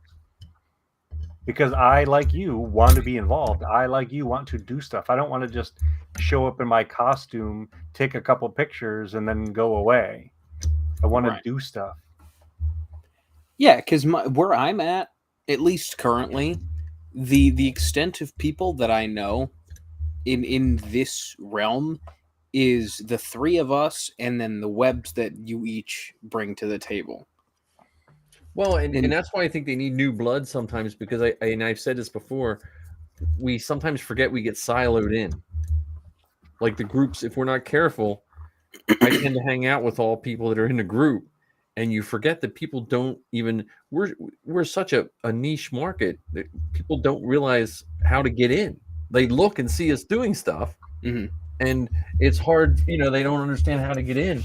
And exactly like what Ken's saying, you find that. But I also tell people, everyone goes through different ebbs and flows, and you just find when the time's right for you, because there are so many levels of people wanting to pick up the slack.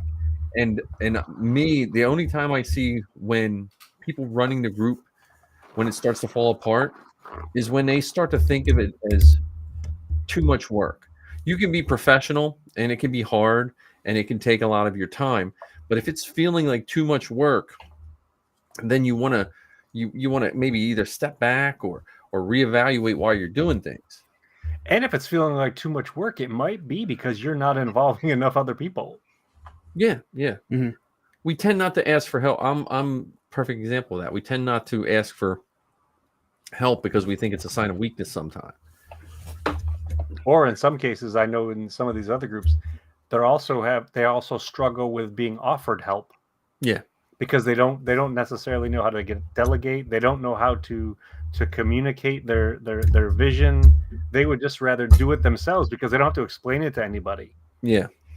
Their assumption is it's going to take me twice as long to explain it to you than it is to do it myself. So I'm simply going to do it. And so I continue to accumulate all this work to do. And then I get overwhelmed and don't get it all accomplished because these three people said they wanted to help, but I didn't give them the opportunity to. And the best people that I've seen I've been in since 2007 are the people that don't get in for power.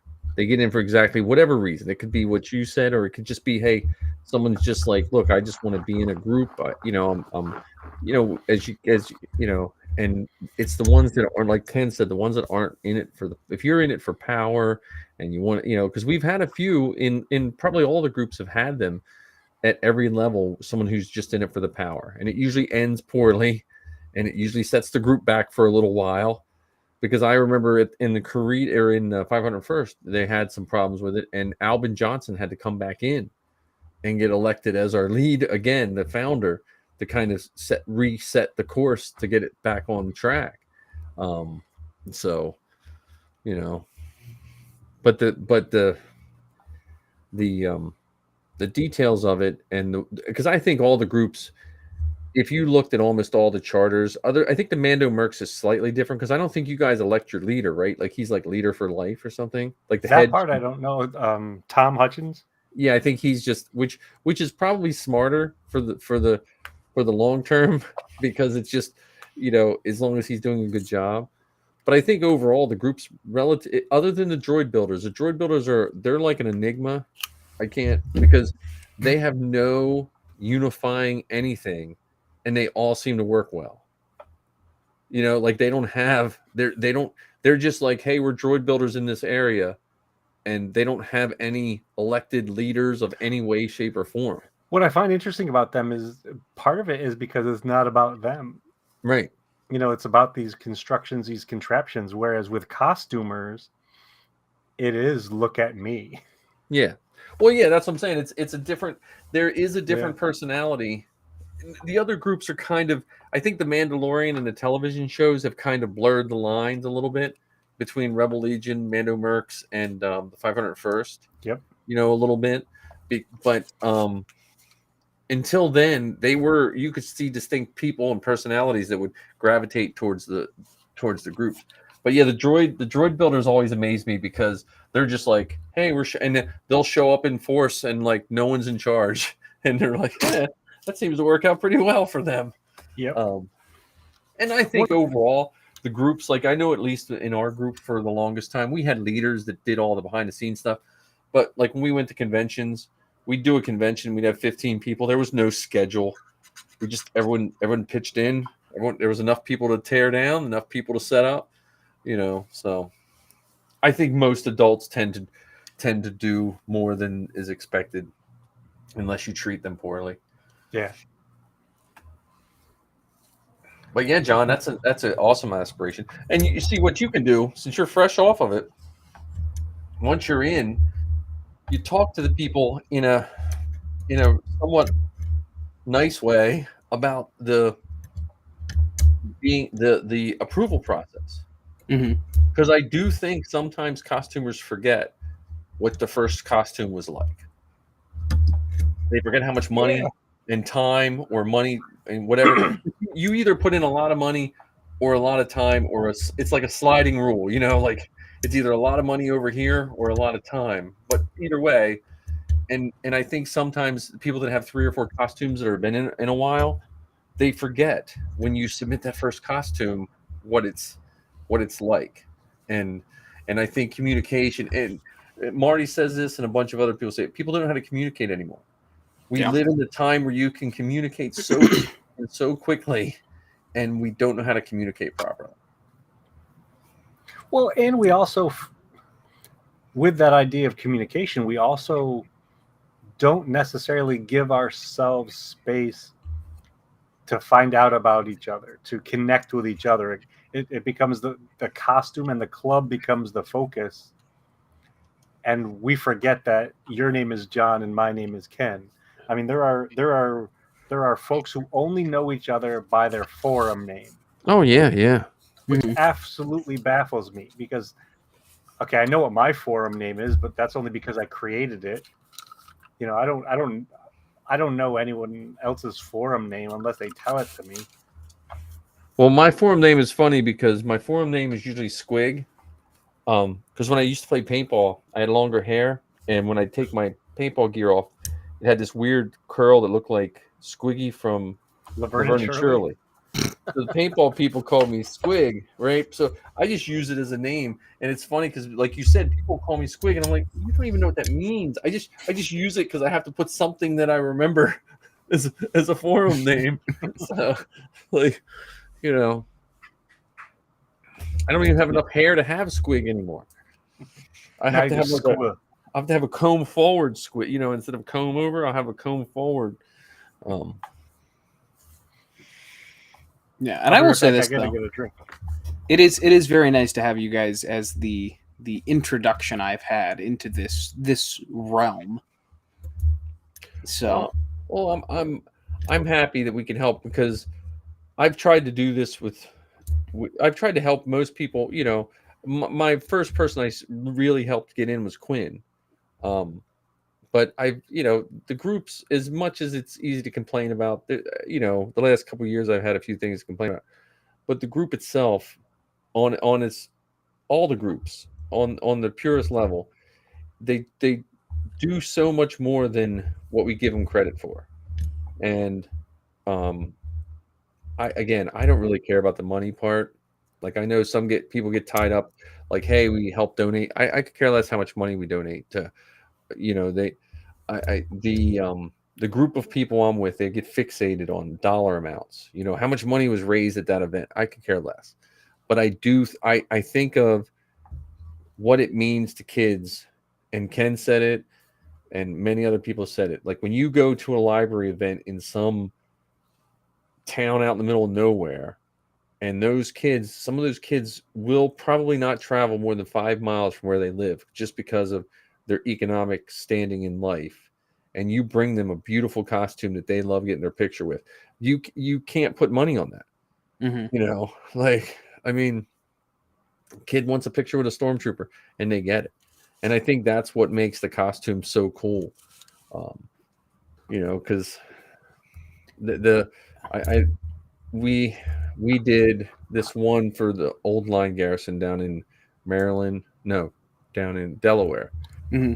And yeah, those kids don't get out of that town, and they got to see Chewie, stormtroopers, Sabine, everything. Yeah, and like at the end of the day, that's yeah, of course we all like getting dressed up as Star Wars characters, but at the end of the day, the biggest reason we do it is for those who don't get to see the things that we do every day. Well, and it does focus your costume building. Like, and I know most of us, this charity comes second. Like, I wanted to build a stormtrooper costume way before I heard of charity of this, so I'm not going to lie and say, oh, I just did it for the charity. You know what I mean? Like, right.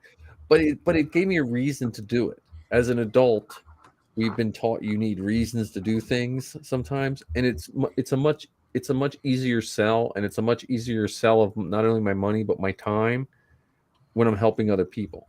And then the charity has become a bigger part in it. And when I say charity, just like I was saying before, I could care less about how much money I raise. Right. It's mainly just the helping other kids, like Ken said, with the kid at the skating rink getting his picture taken. Like that's there's no amount of money that some charity would donate that could help that kid as much as it helped that kid. Yeah, and I forgot to tell you the part 2 to that story. So, screams at me from across the way, came over and got some pictures, and then got pictures with the other Mandos, and then went on his way. The mom and the 2 kids went on their way. About a half an hour later, maybe an hour later, they came back, and he was so proud because out on the floor found some vendor, the masks that are just the front of the of the costume. He came back with Din Djarin's mask, nice, and wanted another picture with us with his mask on. Yeah. He said something to the effect of, "Look at me, I'm now one of you too." Like, and I'm not even there right now, and I'm all goosebumpy because this little guy, made a point to have his mom buy him this mask at a comic book show to come back and get pictures with us. Well, yeah. So we got 2 things. We got. Oh, here. So we have. This is Ruby's man that works for Ruby's.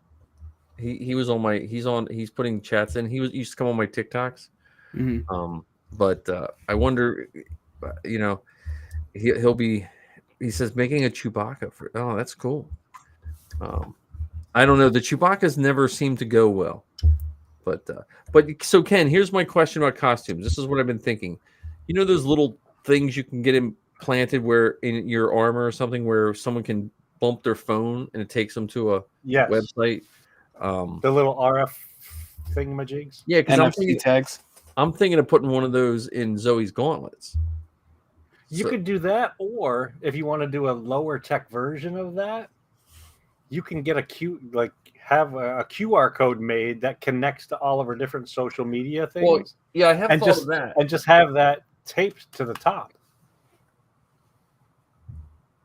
Yeah, I thought of that because I've thought of making a handler shirt. Like I've thought of making like a handler shirt and then putting QR codes. Like, because a lot of times I'm with the Rebel Legion, 501st, Karita, Zoe's podcast, and just put like multiple QR codes on each arm. Oh yeah, like a sponsor jersey from NASCAR. You know, and point to someone. Hey, you know, here's the QR code. Well, if that's the case, then you got to make sure that the one that's over your heart is connected to all of Zoe's stuff. Oh yeah, of course. Well, again, I just make them whole back would be that. You know. Yeah, that's the banner plane. That's different. Yeah. So, yeah,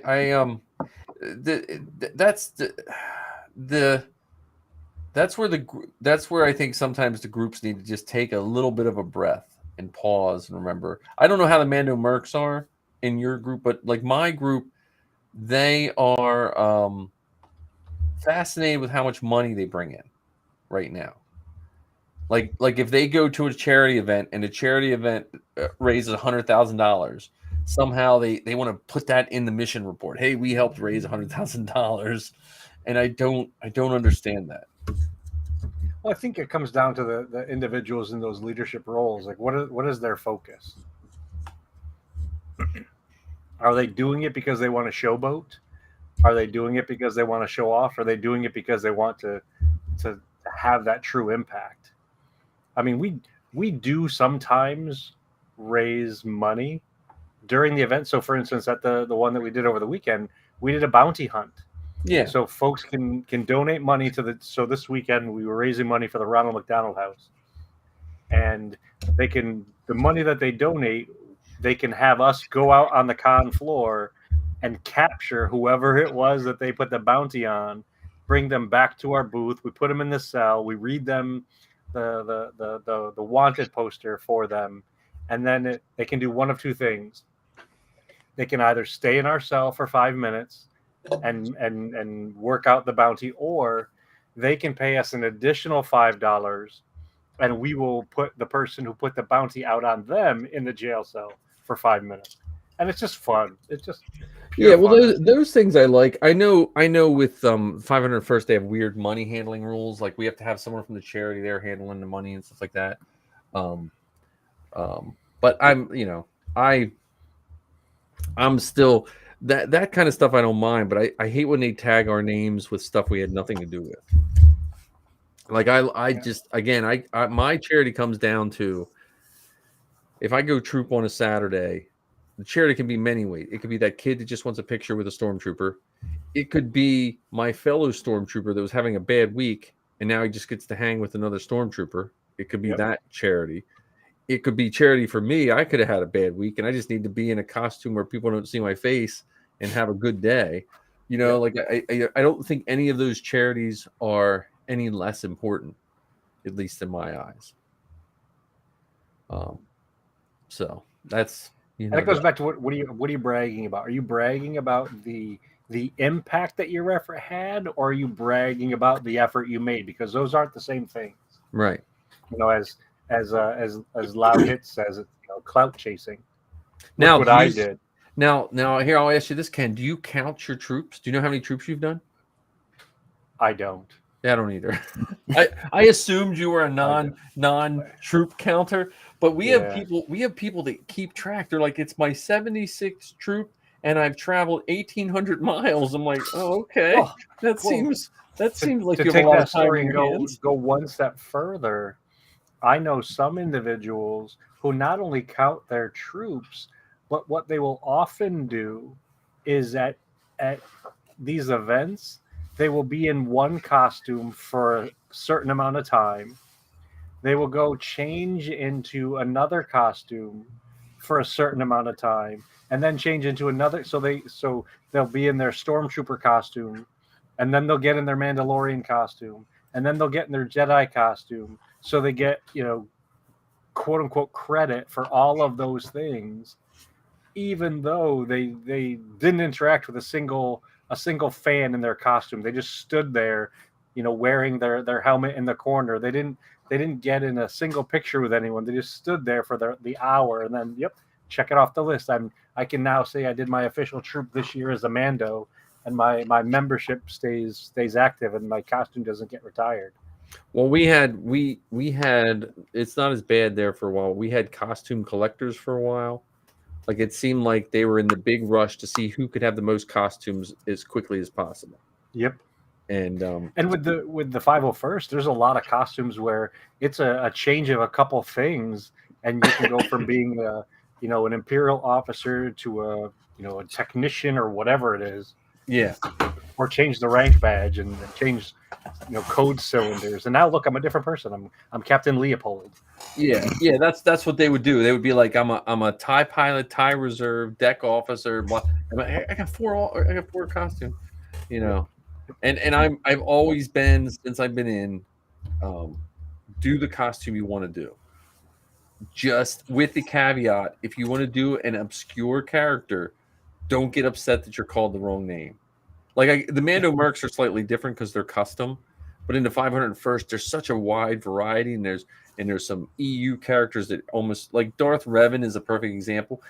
Darth Revan has a wonderful following in the gaming community, but when you go out in public, especially when Force Awakens came out, they were getting called Kylo Ren, or even Boba Fett for that matter. Yeah, and people get upset, So I always giggle. I truly giggle when I hear people get called the wrong name. I mean, they call me Mando just because my kit is it looks Beskar. Yeah, you've got an all silver kit. Yeah, but yours is that's the best story ever, because basically, if you would have walked around in Chicago, like they would have probably looked to who are we going to fire that knew this suit was coming out. Exactly. And what's really funny is you can go back. I think I joined the Mercs forum in 2011. Yeah. And so I've been talking about doing this shiny Mando for years and not having either the funds to do it or the resources to do it or the know-how to do it. And then all of a sudden the Force Awakens come out, and you got Captain Phasma, and then a few years later you've got Din Djarin, and shiny Mando became the popular thing, because for a long time, when I was tell people what I wanted to do, they say, you can't do a Mando like that. I said, what do you mean I can't do a Mando? It has to be battle damaged. You need weathering. That's not what I want to make, though. That's not the cost. That's why I wanted to be involved in the Merc, so I could have that personal. Not every Mando has to be shot up. He could just be really good. Yeah, the CRL only says the weathering has to be uniform across all the costume. Yes. Yeah. And if there's no weathering, soft parts don't have any weathering, my armor doesn't have. It's a win-win. Yeah, see, with the multiple costumes thing, and going back to that, like, you only have to tweak a certain few things. Like, I want to do a fair amount of the Kylo costumes, and it's literally just like a change of the tunic, the cape. That's really it. The pants, the shirt stays the same for the most part. Yeah, actually, I can't think of anything else that the boots, the helmet, the spats, and the helmet are really the only things that. Well, the helmet changes.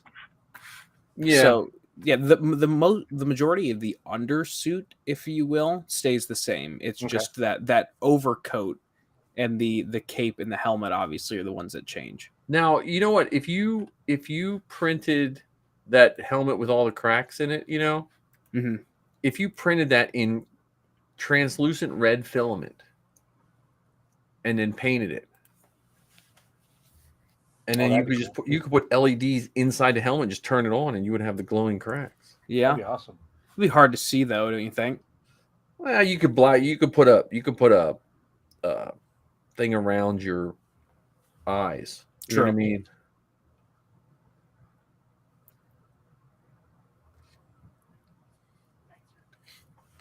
What can I There say? you go. See, you know what though, John, because you're the inspiring filmmaker now, and you've worked on Matt's thing.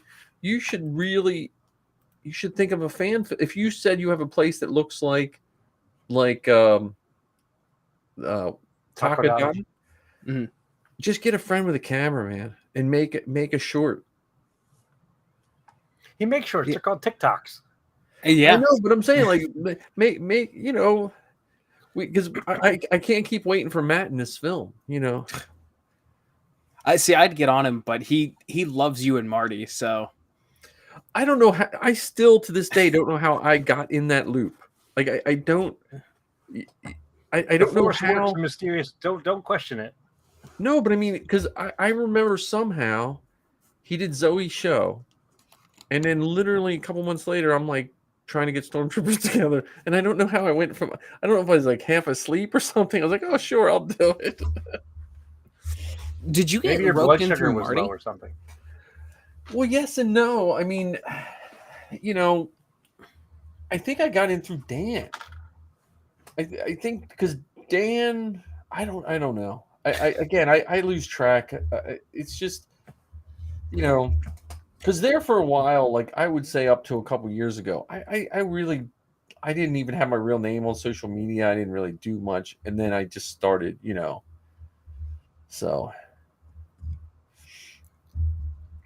But yeah, I don't know how I got in on that, but I mean, and now we just get more stormtroopers, and we get more. I want to see this scene. I want to see the rebel scene that he's working on, with the rebel base. That's what, and I gotta buy a bigger rebel suit or lose about 40 pounds for my rebel pilot. Yeah, I know, man.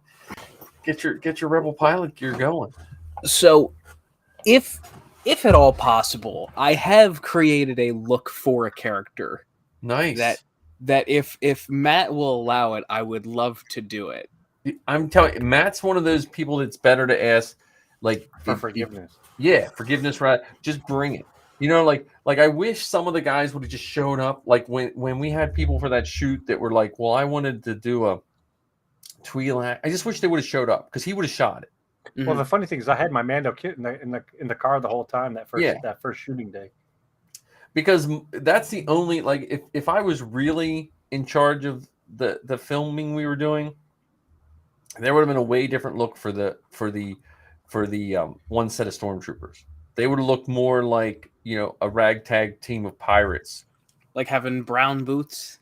Yeah, they would have had the cowboy boots, But I'm saying, the like, wrong knees. I just had a slightly different picture for that, Yeah. See, the big thing though that I need is I need a tattoo cover up that can actually work. Because the picture I think of any movie where you've got like a chop shop garage, where you just got a guy who's got a shirt tied around his waist with a tank top on. That's what I'm thinking. But all you got to do is just get like a spandex, somewhat body colored, because especially just wear that, or just make what you do is you have that look, but you have an old long john shirt and it'd be ripped and tattered. Yeah, and you can get them now in you can get them in beige and khaki. Yeah, because it would also look like an underflight suit. It would give someone would be like, "What? There's an undersuit to that." You know what I mean? Like it would be like an underflight suit. Well, let's think about this. They had Aqualish and Mon Calas wearing sweaters in the Mandalorian, so it wouldn't be any less extreme to see someone in a long john kind of shirt. Right. See, I kind of wanted to steal Ken's idea of doing like the half prosthetic arm with the scompling on it, because I think I have the file. I do, because I bought the files for Echo. Ken. Dude, I have I could cast you a droid arm. You could just throw the whole droid arm on from how big? You don't got like super giant big muscles or anything, do you? I think it would fit. Are you kidding me? I think Safi has bigger muscles than I do. No, but I might even have some scrap ones. I have to look through my scrap bin. We were going to use some of those scraps because when Matt was talking about the next set, we were going to have almost like a vendor's market. Yeah, well, I know, but I'm saying I have a giant tote of just droid scraps, like just from when I'm molding and stuff like that. When we first started learning to mold, man, we did some real shit. So which is great for background stuff. It is. It's just not great for my wallet. There's because one person's scrap is that same person's $45 worth of stuff. People are like, oh well. I remember one guy when I was making stuff. He's like, well, could you just send me all your miscasts? And I was like, I can charge you for them. He's like, no, I thought you'd give them to me. I was like, local pickup only. I actually kind of like the protocol droid arm better now that because what's nice, I made, if you look, let me see if I made a Mando arm. Let me see.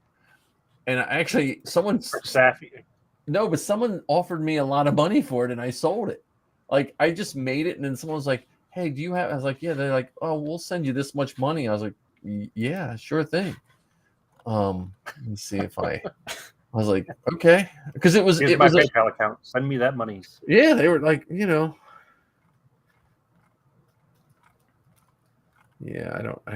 I take way too many pictures. Oh, photos of me. I always love this. There we go. Yeah, do you have a name for your character, John? I do not. I'm horrible with names. Yeah. Johnny McJohn face, like Bodie McBoat face. Yeah, I'm excited to finally have a date. I hope he doesn't wait too long and then it starts to get cold again. I know. Well, I hope he doesn't, like, honestly, for me, like, school September is like killer for me, and I hope it's not like, oh, sometime in September, because that's like everything. I gotta. If it's, I don't want him to go into November again. I hate those days where it's like, oh, is it going to be winter or summer today? Well, that's what we had back in March. Yeah, I know. Oh, it's going to be 65 degrees. Wow. Oh, this is piercing wind. Yeah, it's 65 degrees in the sun where there's no wind, but anywhere else it's 35 degrees. Yeah, I mean, I think that's just, that's with him. I have to, which I do have to call him, because with him, I just want to keep him on track with. I think the three of us should make some Resistance themed pirates. Yeah. Why? The ones from, I mean, when I say Resistance, from the animated show. Those to me were some good pirates. We gotta find anyone that had like an officer's uniform that doesn't use anymore. Find that person that had like major weight loss and their officer's jacket doesn't fit them anymore. And make that like a thing. Lance Is Cray. Lance Cray your name or John's name? No, it should have something. It should have something with Corvette in it, like something vet or something. It would be awfully fitting, wouldn't it? Well, it could be Corvette. Yeah, there you go. Like your first name is Corv, Corv with a K, and your last name is silent X. Put a silent X in there. Just spell it like George Lucas spelled everything. 6 X's in a row. Yeah, it's Kashyyyk. Why are there 3 Y's? And an apostrophe in a random spot. Yeah. Or a lot of the Mandalorian names have apostrophes in them. Oh, yeah. Do you guys know? Okay, so I just found this out for the first time like 3 days ago. Do you know what Ahmed Best's cameo character's name was? Yes. No. Ken, by all means. Wasn't it Ahmed Best or something along those lines? Yes. It was Ahmed. I think it's MEDBEST. Or it's just Ahmed Best with a random K in the middle. See, that's the best way. So you just throw John with some extra K's in there. Right. Z's. I'm still digging through pictures looking for my arm, and then I realized I just came up on all these Tuscan Raiders, and that makes me want to work on Tuscan Raider again. Did you ever finish the cycler rifle? No, but I just that's sitting on my workbench to remind me to work on that next. Because I was like, you know what, I'm just going to cut four more stocks, and then I was like, oh, because that goes through blades. But yeah, I got to do that. I have to. Zoe's going to the beach in a couple weeks, and she needs a good cell phone holder for her phone for the map. Mm-hmm. Well, the old Volkswagens don't have a single flat surface anywhere on them. You know, not the old ones, but the 98. So I'm going to a junkyard tomorrow. I'm going to buy a whole new dash panel, drill it out, and mount a thing to hold her cell phone. So then when she goes on trips, we just swap out the whole dash. So that sounds like a lot of work. No, it's not actually. It's actually like it's four little screws. Then a whole front piece comes right off, and then I'll just drill it and put the. Can General Motors take a page out of Volkswagen's book? Because ripping because I've got a '92 Camaro. Mm-hmm. And ripping that dash pad off, you could take half the car apart. Well, it's just the centerpiece. To take the rest of the dash off, man, Volkswagen's like, well, if it needs 2 screws, I got to put 6 in. So that thing, you don't want to, you know. Is the windshield not flat enough that you can't get one of the suction cup ones? It's bowed, and the problem is it sticks way out, and so it wouldn't be close enough. It would be like her dash is long because it's rounded, you know. And then why don't you do anything suction cup mounted to the windshield or anything like that? Again, it's the way it's bowed up. It bows out so much it would be so far away or so close. And then I looked at the ones that hang from your rear view mirror, but in Pennsylvania, you're not allowed to have anything hanging from your rear view mirror. So you're telling me that I could have gotten pulled over and gotten a ticket for driving for 6 hours with dice on my mirror? Probably. I was pulled over for foamy dice. I had big foamy dice on my car. They won't pull you over for that anymore, but under the vehicle code, you're not supposed to have anything hanging from your rearview mirror. I know I've said it before, and I'll say it again just for my own sake. I hate your state so much. What, Pennsylvania? Yes. Oh yeah, they're weird, man. It's weird because like your brakes don't have to work; they just have to have a certain thickness of brake pad to pass inspection. Like you could have a hydraulic leak, you could have a mushy pedal, it still passes as long as the brake pads are a certain thickness. You know, I don't understand that. Well, Kentland's where you can't pump gas. Yeah. Yes. You know, as much as I bitch about Ohio, there's got to be weird laws in Ohio too. None that I've found. The worst one, and I know it's worse in both of your states, is you can't have more than 50% tint on your front windows. Yeah, they have crazy tint, but they don't really enforce tint like here, where you Pennsylvania has really, really strict tint laws, but I see cars that are like jet black. Yeah. You know, and so they don't enforce tint. Yeah, I'm also paying $200 to get my windows tinted on Friday. That's gonna be fun. Yeah, I'm just happy I cleaned my car. I just took my whole interior out and cleaned my car, so my car's been somewhat detailed. So, from what I've been told, that it's illegal to ride on top of a taxi cab in certain parts of Ohio. Oh, there you go. It's also illegal to have an ice cream cone in your back pocket in Ohio.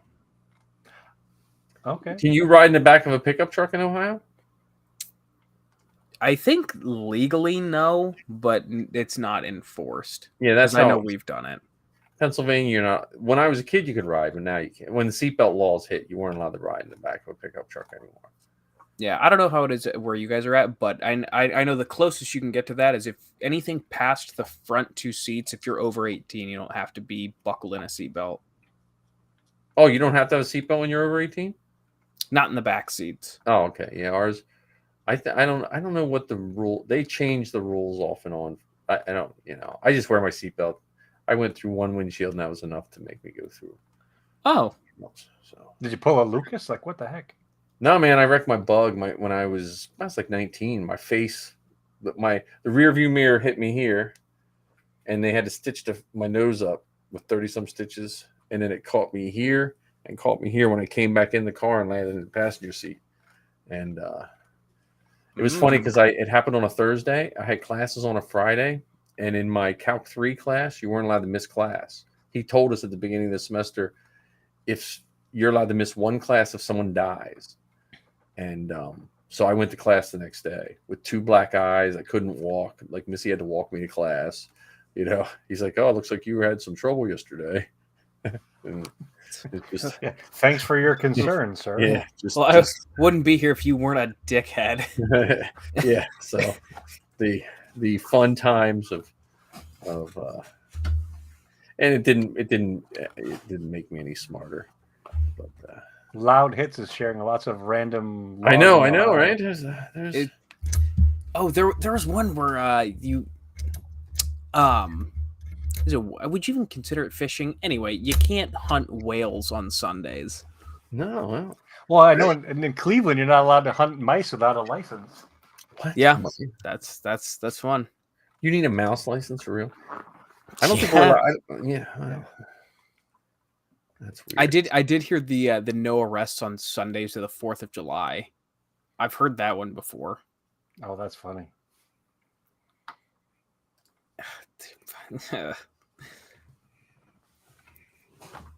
God, I just want to move to Batu. I feel like the laws are so much simpler. I'm telling you, that's. I was thinking about that, like retirement. I was like, imagine if I retired and just moved to Florida and just drove or worked at Batu or something. Just and then if I went senile, just tell me that this is a real planet. Right? Just I'm fine with that. See, but you can't move to Florida because you have to get to Ohio first. Dude, I'm Ohio. Not I put too much effort in this basement, man. They're going to bury me in this basement. I'm just telling you right now. Ohio is Florida's waiting room. That is a real thing. I swear to God, that is what everyone in this state says because everyone moves to Florida after Ohio. Yeah, well, I'm waiting to see like where my kids wind up because if Zoe could wind up in California, Georgia, or England, depending on how her career goes. Safi's gonna go wherever the lizards are. Yeah, probably. We'll see with Safi because she is just as much of a love of Star Wars. She's just not vocal with it. But when her and Zoe collaborate on things, they do really cool stuff. And so I'm trying to get her to do more collaboration with Zoe because Safi's an awesome writer. Zoe's an awesome writer too, but Safi has a different take on things than Zoe, just a different view. And I'd love to see them just work together to do whatever kind of stuff, preferably Star Wars. Well, they could become like the Duffer Brothers, except they'd be the Hinton sisters. Yeah, well, that's what I've told them that, but if I need something, especially for Zoe, but even Safi to do or try something, I usually just ask Sal to tell them and they'll listen. So I have to go around. If Sal says it, then, oh, hey, Sal said I should. I'm like, okay. What is Safi in school for? She graphic arts and computer games and stuff. That checks. So she does. That's her. She does the I've been trying to get her to do some animations for me. She got some award in high school for one of her animations. She does really cool animation. Just tell Sal that he needs it for you. I know. Well, trying to get her. Tell Sal that she needs to do a rambling Star Wars fan for me for my next podcast. Oh, well, yeah. I have the music. Wait. Didn't we have the music for that? Well, we did a chorus for it. Oh yeah, I did the chorus. Yeah. I don't remember what happened to that file, but I'm sure it's on my computer upstairs. Is like every IT person's nightmare. It's just 1,000 files sitting on my desktop. Oh, stop it. Please tell me you're joking.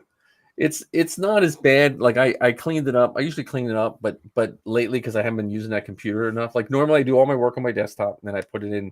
I have like external hard drives and all that. But right now there's probably at least 50 files on the desktop, which drive me nuts. Because like my work computer, I have one folder, and I just keep everything in that. And this computer, I just put like if we're working on something, I'll throw it on there. But I don't really. I try to keep my desktop as clean as possible. Like my personal, like this computer, I've got all my like Steam games and stuff saved to the desktop. That way they're easily accessible. Mm-hmm. But like my work computer, no, there is 5 total things. I've got my Chrome extension, my login, and then I've got 3 Excel files that I use. Yeah. And that's it. And I refuse to have anything else on there. Yeah. Well, see, this computer down here, I got to be careful because I have 2 desktops because I have the dual monitor. So if I'm not careful, I wind up having too much stuff sitting on there. But right now, I just have lots of screenshots to do my backgrounds. Oh, yeah. So, plus I've got a folder filled with different post-imperial ideas and weapons and stuff. Of your for my next custom kit, yeah. Your next custom kit. Did you get your shoulder belts, by the way? I got the ones from Mike, yeah. I still haven't decided if I want to go matching pair or different bells. I think you should put LEDs up. You should put LEDs underneath, like give ground effects to them. You know, so you look like underglow. So I look like I'm hovering, or at least my shoulders are hovering. Did you guys get the post on Facebook that I sent in the group chat? Probably not. Because I don't remember if I actually hit send on that. Here you go. Yeah, here's the Mando's Builder thing. Yeah, for the gauntlets. Mm-hmm. That's pretty cool. You should do that. Here we go. There's 1994. My store. Has nothing to do with what we're talking about, but I was looking at pictures. Did you buy the black end tables? Which ones? The black end tables? No, they're sitting in my garage trying to sell them. Oh. What's it say? Oh, they still available. Yes. I hate that so much. I hate when people don't have the time to type up a message. I know. No, I hate when you when you list something for forever, for almost practically free, and then people want to haggle. I went $5 for 2 tables. Come pick them up. And the only reason I put a price on them is because some people think it's something weird when you try to give it to them for free. I'm just like, I just want them out of my garage. Right. Yeah, you had a fire sale, 3 weeks ago? Yeah. You were just handing stuff out. Hey, it got my garage pretty well cleaned out.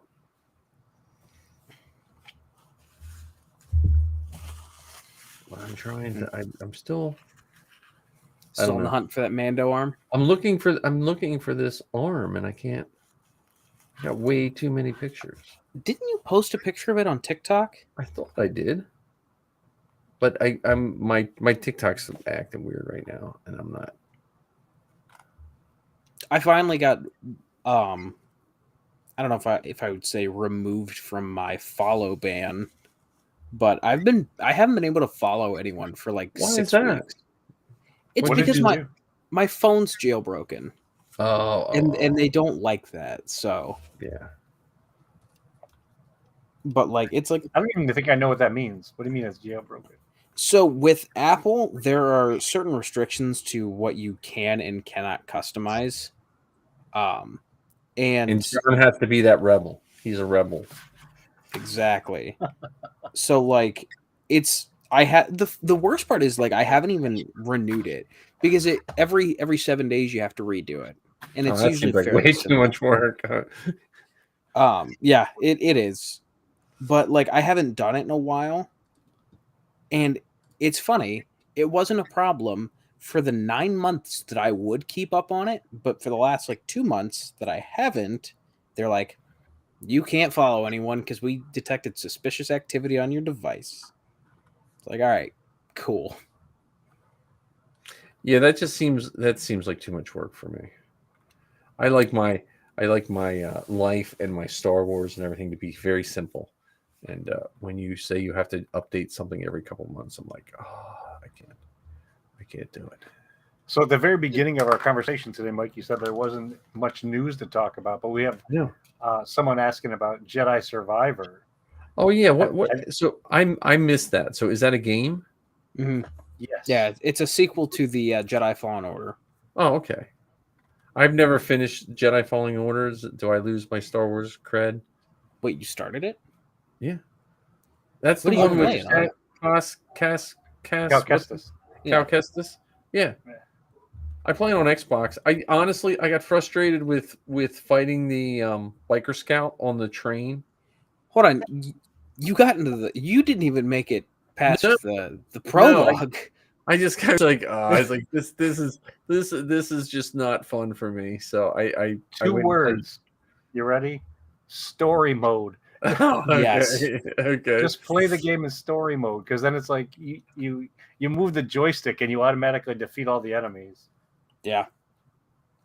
Look, everyone that I know that plays games makes fun of me because they're like, why did you play on anything other than easy or story mode? It's like, because I got this to enjoy it, not because I wanted a challenge. Life is challenging enough.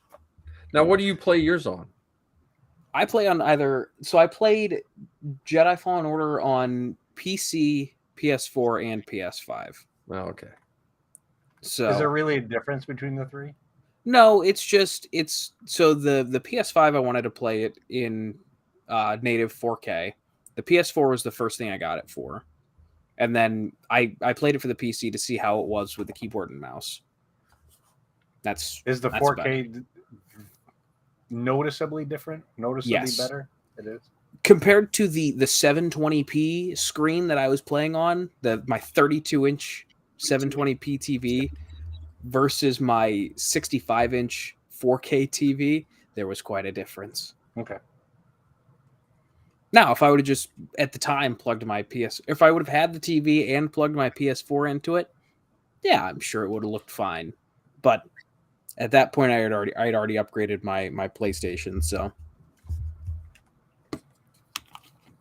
one of the challenges for me with that game specifically is it's hard for me to play the game and truly appreciate the story. Yeah. Because I'm so concerned about doing the next thing that I'm not necessarily witnessing and taking all of the story elements in. Yeah. So what I've done afterwards, so after I think I beat it twice, I went and somebody put together a YouTube video of all of the cutscenes as one movie, and I watched that. Mm. And it was interesting to watch it that way, because it makes the game so much deeper. It gives you the opportunity to really put the parts together, because the other part for me when it comes to playing some of these games, so I'll start doing a mission, especially some of these open world kind of things. I'll start doing a mission and then I'll wander over in a corner somewhere looking at some of the random things that they have hidden in that particular board, like the junk shops and all that kind of stuff. Like, oh, what's over here in this corner? Are there ideas for props? Oh yeah. I caught myself doing that a lot, and still doing that with the new Lego Star Wars game, because it is totally open world, and there is at least 1,200 hours worth of content in that game. So, yeah, I'm officially 70% away from, or 70% completion. I was going to say you're 70% away from completing it. Yeah, well, look, there's almost 1,300. They're called Kyber bricks. Mm-hmm. Which those are essentially your rewards for finishing a challenge. So there's almost 1,300 different challenges to do. Oh my goodness! So I think there's 20 planets, 300 characters, 200 ships. Wait, this is Lego Star Wars? Yeah. Yes. Because I have not played the Lego Star Wars to any. Me and Zoe played it a couple times. You're dead to me. I haven't played. I just so when I play video games, it's either one of two times. It's like when I have time in between doing stuff, and then when I start playing it, it makes me want to go do whatever I'm supposed to do. or if the girls are playing, especially when they were younger, they would just sit there and watch me like, okay, hurry up so we can get my turn. So it wasn't overly enjoyable. Like when they were real little, we played together, but now their skill level is a little better, so they're not, That's just take a back seat, Dad. Come on. Yeah, they're like, oh, and then they'll just sit there and like, so. But I do have to play the Lego Star Wars a little more. Yeah, but I still go back. I actually just bought that. I don't know if I told you guys or not, but we had a girl bring in like 200. It was either 200 or 300 strategy guides when I was working at GameStop, and we're like, yeah, sorry, we can't take these, but we know a guy. If you want us to call him real quick, like he buys all that kind of stuff.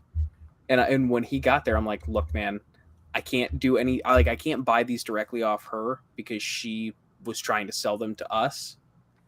If you buy any of these and you see anything Star Wars, let me know.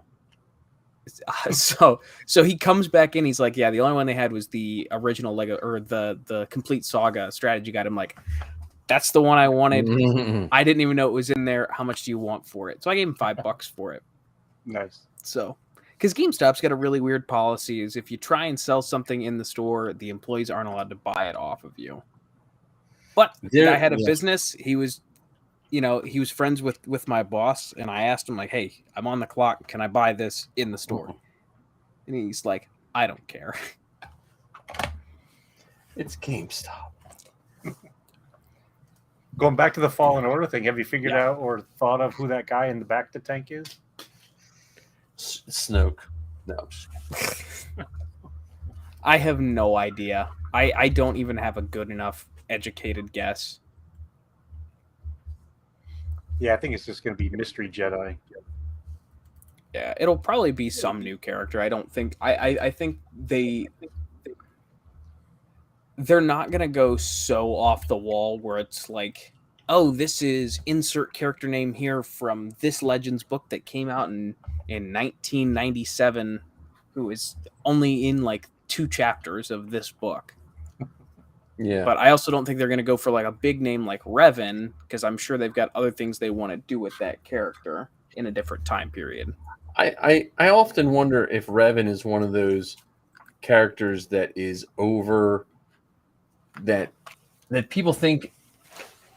I think a small percentage of the Star Wars fans love Revan. I don't know if he's as big a character as outside of those gaming people. If he's as big a character, it's like Mara Jade. Like if the wrong person got a hold of Lucasfilm at the wrong time, we would have had like all tons of Mara Jade everything, And I don't know if they hold up. Some of those characters hold up as much to the new Star Wars that we're getting. Yeah, personally, I'm not a fan of the any of the Mara Jade stuff. No, I don't like Mara Jade either. We have someone that does her in our garrison. She's a wonderful, nice person, but I'm not a Mara Jade fan. Here, I found that I didn't find the picture I was looking for, but I found the picture of one of my early Mando helmets. I'm not 100% proud of the paint job, but it was my first attempt at 3D printing a That's not bad. Yeah, I see the print lines and stuff, but that was my first attempt at a Mando helmet. I actually sold it. Send it back. I sold it to a guy in Hawaii, actually. Oh God, with all those print lines. I know. I only charged him $50 for it, so that's it. 15? 50. Oh, still 15. Most people shipping probably costs more than that. Yeah, to Hawaii, no less. Yeah, that was pre-COVID. Actually, it took 3 days to get it, believe it or not. Because I was asking 75, and I wound up selling it to him for 50. Because of the print lines. When I took the pictures, I was like, I can see the print lines. It's not a bad helmet. I'm shocked you sold your first attempt. I sell all my attempts.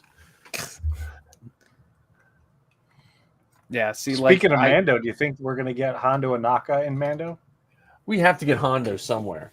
Like Hondo is one of those one, And honestly, personally, I would love to see Johnny Depp play Hondo. I just saw a video on TikTok.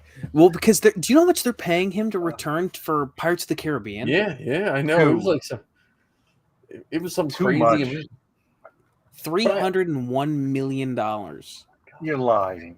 I swear to God. Most of that is probably damages just because they canned him too quickly. Yeah. But I saw something where it was like, hey, if Disney's able to bring him back for Jack Sparrow, why not bring him back for Hondo as well?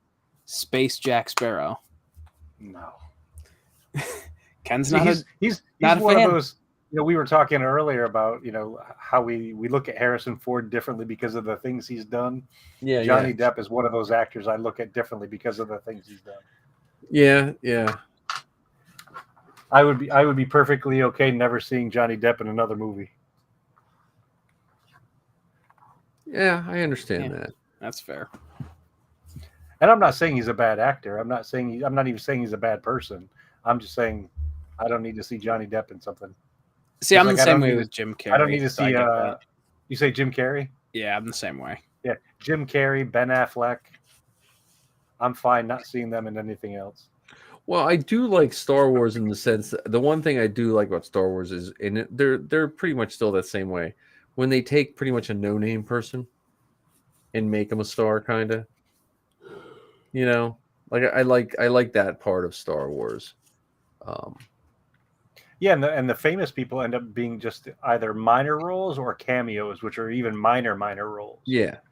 Like what's his name that played James Bond? Daniel Craig. Yeah.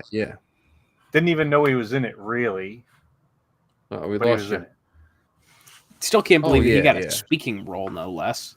Yeah, Because what was it? Was it the two princes got a cameo in the Last Jedi, but ended up being cut? Yep. Yeah. Here we go. I found the picture, and then I can return to my.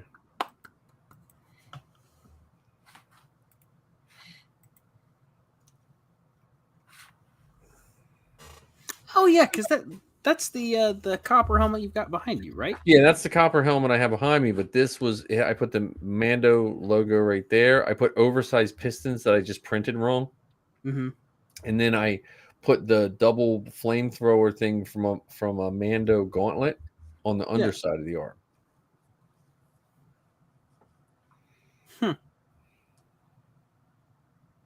Now, how would, I guess my question is, how would you strap that? You don't have to. You slide it on, and it, like when Savvy puts her arms on, they slide on, and you put your glove on. Your glove actually holds it up. Because it's so. I mean, you're going to crush your hand putting that thing in. Like you got to squeeze your hand, and then basically your wrist holds it up. And then think what the damage would be on one of those, and let me know. Yeah, well, look, if I have ones laying around, I'll send it to you. I just gotta look what I have. I just gotta dig out the scrap bin, because what happened is on those, our old mold, what would happen, the piece that holds the piston wouldn't form properly, right? So they were scrapped. So what you can do is you can 3D print that piece, or just put make a makeshift bracket, especially, and make it. But for C-3PO, it was a pain. So I redid the mold. I made a whole brand new mold for the forearm. But and I'm probably going to make a second mold, because I'm going to make one with moving. That one doesn't have moving stuff. You actually have to Dremel it out and make it move yourself. Right. I love mold making, but my wallet hates it, so I have to.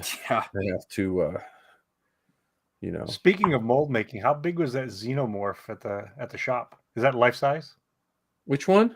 The xenomorph, the alien. Oh, that was life size. And that was life size. Like, so that's in the showroom. You and your wife would get a kick there. It's not far from you. It's in Macungie. It's Bless you. Yeah, it's not that far from you for Smooth On, and their showroom has all that stuff. There's in the front when you walk in the lobby, There's a fire dragon, life-size fire dragon, life-size ice dragon hanging from the ceiling fighting each other. Gollum is hanging on a chandelier above that. And Dobby is sitting over the door. And the whole floor is lava. It's like you know what I mean? Like the showroom floor. And then they have all that stuff out there. They have a life-size R2-3PO. They have a life-size Boba Fett in there, a life-size Vader. Wow. All this stuff. So that sounds like something that's right up our alley for a day trip. Yeah, it's a fun trip. I mean, they're not open on Saturdays, but it's a good shop. I never get out of there not spending. Like, we just went and got glue for Zoe's headpiece for the Leiku. Leiku, yeah, we got the glue and the stuff to glue the stuff to glue to her head. What do they call them, Leiku for Torgudas? Like, yeah, I think they do. We got the glue to glue it on her head and the glue to put the crown on, and I got one small box to make kyber crystals, $110. Good God. You know what I mean? So, like, so it's not, you know, like because like for the helmets, the resin itself, you need two different kinds of resin to make the helmets. So you're talking $250 for the resin, and depending on the helmet you make, you don't get that many helmets out of $250 for the resin. So, and at the height of the pandemic, me and Marty were going and dropping $600-700 every couple days, like making helmets and stuff. And then their price boosted up a little bit. But it's worth. So I did see something. Remember, Ken, you were talking about covering foam with fiberglass? Yeah. They sell this stuff that it's for making like if you wanted, like if you had a swimming pool and you wanted giant rocks around your swimming pool, they sell, it looks like a caulk gun, and it sprays on this stuff in a real thin layer on foam, and then it hardens like solid, like so you can climb on it, but it's really light. So I was looking at it, and the lady said, well, it's like $100 a cartridge or whatever. It looks like a giant caulk gun. I was like, well, how much is the caulk gun? She said, $850. I'm like, oh, I think I'll use fiberglass. You know, so never mind. Because the reason I was thinking about making the stock for my cycler rifle out of the foam, A, it's lightweight, and B, it's inexpensive. I can get the 2 sheets of the foam total for like $12 or something crazy. Yeah. You know, glue them together, cut out the shape, and hollow out the place where the barrel would go. But I'm not going to spend $100 on resin to put over the top of the the fiberglass resin, because fiberglass resin isn't cheap right now, but fiberglass resin be like $40, but you could probably do a couple rifles for that. Yeah. For and you don't have to buy the you can use shop towels if you want to for the fiberglass. You just got to be careful. But if you go in there, like, the coolest thing about going into Smooth On is they pretty much have something for everything. And they have so many, like, because every time I go there, because I'm always looking for a better way to do something. And you just got to learn, you know, you just got to learn what's best for the way you make stuff. Like, I don't mind my molds being heavy. Like, some people want really light molds. I'd rather have a heavy mold that'll last me 5, 6, 7 years than make a light mold that I have to be so careful when I'm molding stuff. You know, that's the kind of the key to what you want to do. I want to try to make them slightly lighter than I'm making them now, but I would much rather have a mold that I can pull 20, 30 times before I have to redo it than these guys that make them super thin. Yeah, you are the master of mold making, as far as I know. Now you got Sean, who was at the armor party. Sean Bradley, you got to see that guy's stuff. That's he's like he's like the trained professional, and I'm like the guy who watched YouTube videos. The guy in his garage. Yeah, but Sean's stuff is, but I'm getting that. Like my last mold I made with my C3PO arm, it comes out almost pristine. And the next, I'm making the C3PO head is the next mold I'm working on. When that one's done, I literally am hoping that when it pops out, you have to do absolutely nothing but get it ready to paint. Like, you don't have to fix this or do that. That's my goal. So it's just a learning process. It's why all of us like costuming as much as we love the costumes. Part of that learning is neat too. Well, for me, it's the combination of the learning and the creative stuff. So, for instance, one of the reasons why I gravitated towards the Mandalorian mercs is that breadth of creativity and uniqueness. Mm-hmm. So, for instance, in my post-Imperial kit, I actually have cutouts around the chest diamond, and on the original Boba Fett chest armor, there were 2 slots that had LED lights behind it. Yeah. So I'm going to have 2 slots on either side of my chest armor. I'm not going to have LEDs in it because I don't have that skill set. But the cutouts are unique. The cutouts are not in, at least as planned right now. I've never seen those cutouts in any other in this degree in any other Mandalorian kits. Well, the new Sabine armor has. So Zoe has the. I made her the pro whatever the prologue armor.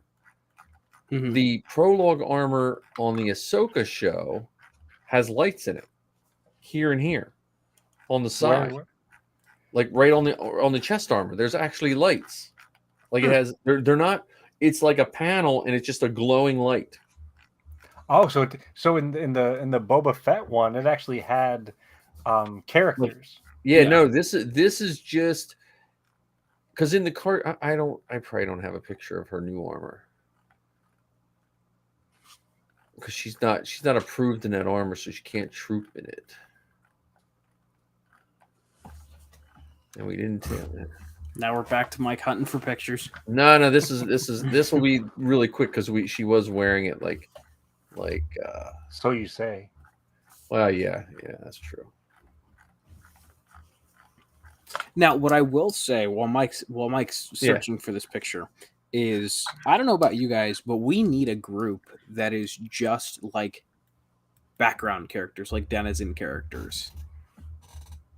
Like there needs to be, because like you've got your like your Tusken Raiders, your Jawas, characters like that. We just need like random like custom OCs that people can be in the the universe, so to speak, but not have like a named character. Yeah, I wonder if that falls under Dark Empire, because Dark Empire they do custom Imperials, but I wonder if they do custom denizens of the Empire as well. Yeah, because I just think it'd be cool, like just have like a bunch of like random people who just like fit the vibe, but don't. It doesn't have to be like, TK421, Kylo Ren, and Kenix. Yeah, absolutely. I think one of the fun parts about a character like that is, they look like they belong there, and there's no pressure to be screen accurate. No pressure to be this exact, screw and this exact angle of the visor or anything like that. It's just you're a Star Wars. Yeah. And I'm telling you, we could have a couple of those. I mean, I joked around the one time about being a part of a trio band members. But we could be vendors, we could be space pirates, we could even be just like in Star Wars Resistance, we could be pilots. Or what if we came up with like a swoop bike gang? Yeah. Oh right. Yeah. Like the Cloud Riders, except not the Cloud Riders because that's already taken. Yeah, here, let me see. The Tatooine Dust Bowlers. Or the mods. The mods. The mods would be. We could be off-screen mods. You might get some hate on the mods. The mods. Okay. God forbid you have a Vespa. Well, that would be even the cooler if we could come up with 3 Vespas that we could ride around the convention. Well, that's the other thing. Like, I'm still leaning towards large props. Like I feel like I'm at that point where the next thing I need to build is a large prop of some kind. I don't care if it's a giant blaster or what. Here, I found the picture. I had to go on Instagram. So this is the animated Sabine. This is a side chest armor. See these two things here? Yep. Mm-hmm. On the live action Sabine, these are cut out, and it's like a glowing light behind them on each side. If I picture them together or not. Yeah, like see that? Gotcha. See, this is a photo of another person in the Sabine armor, and they have them as well. But gotcha. Here, let's see if I can do this properly. My major gripe with all Sabine armor that I see, everyone makes it too large. In the cartoon, it's very slight. This is what I'm looking to do for my post-imperial kit. Hang on, turn that on. See the little cutouts? Oh yeah. And this red paper is just to kind of show where the cutouts are. Mm-hmm. This is 3mm Sintra. Yeah. And then underneath will be another layer of 3mm Sintra. And when you glue them together, they're definitely stronger. And that thickness is about the same thickness as what a 3D printed chess piece would be. Yeah. Well, that's what I made. That's what Zoe's armor is, all 3mm expanded PVC. Okay. Yep. Sintra's for you rich folk. I go with expanded PVC. Well, it's the same stuff. I just call it Sintra because those in the know, it's like Band-Aids and Kleenex. Yeah. It's the generic, not generic, but it's the brand name of that material. Used to be able to get the expanded PVC in gray and silver. Really? And so now I can only find it in black and white. But you used to be able to get it in silver, which was really nice for armor because if it gets scratched, it was okay. Right. But now I just get it in black or white. Wow, I didn't even know it came in those colors. I know it comes in white, but I didn't know it came in black. Yeah, because I was looking at building my my Sand Trooper backpack. The radio, I wanted to build that from scratch, and that's what I was going to build it out of. Oh, because cool. I don't like the looks of the vacuum formed Sand Trooper backpacks. They just I mean, they look nice, but it seems like they just lose some of the detail. Where I could layer all the radio pieces and it would look, Gotcha. But I don't know. That's one of my million. I got to get Vader done. Vader's on the top of the heap right now. Well, for my costumes, because like the Sand Trooper, I can get that. I think I can get that approved without a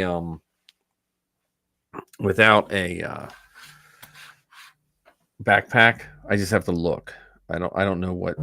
I think there's a Sand Trooper without a backpack, but who knows? Just sending someone over to my YouTube here. I am curious to see the other Mandalorians that are going to be on screen for both the Ahsoka show and Mandalorian season 3.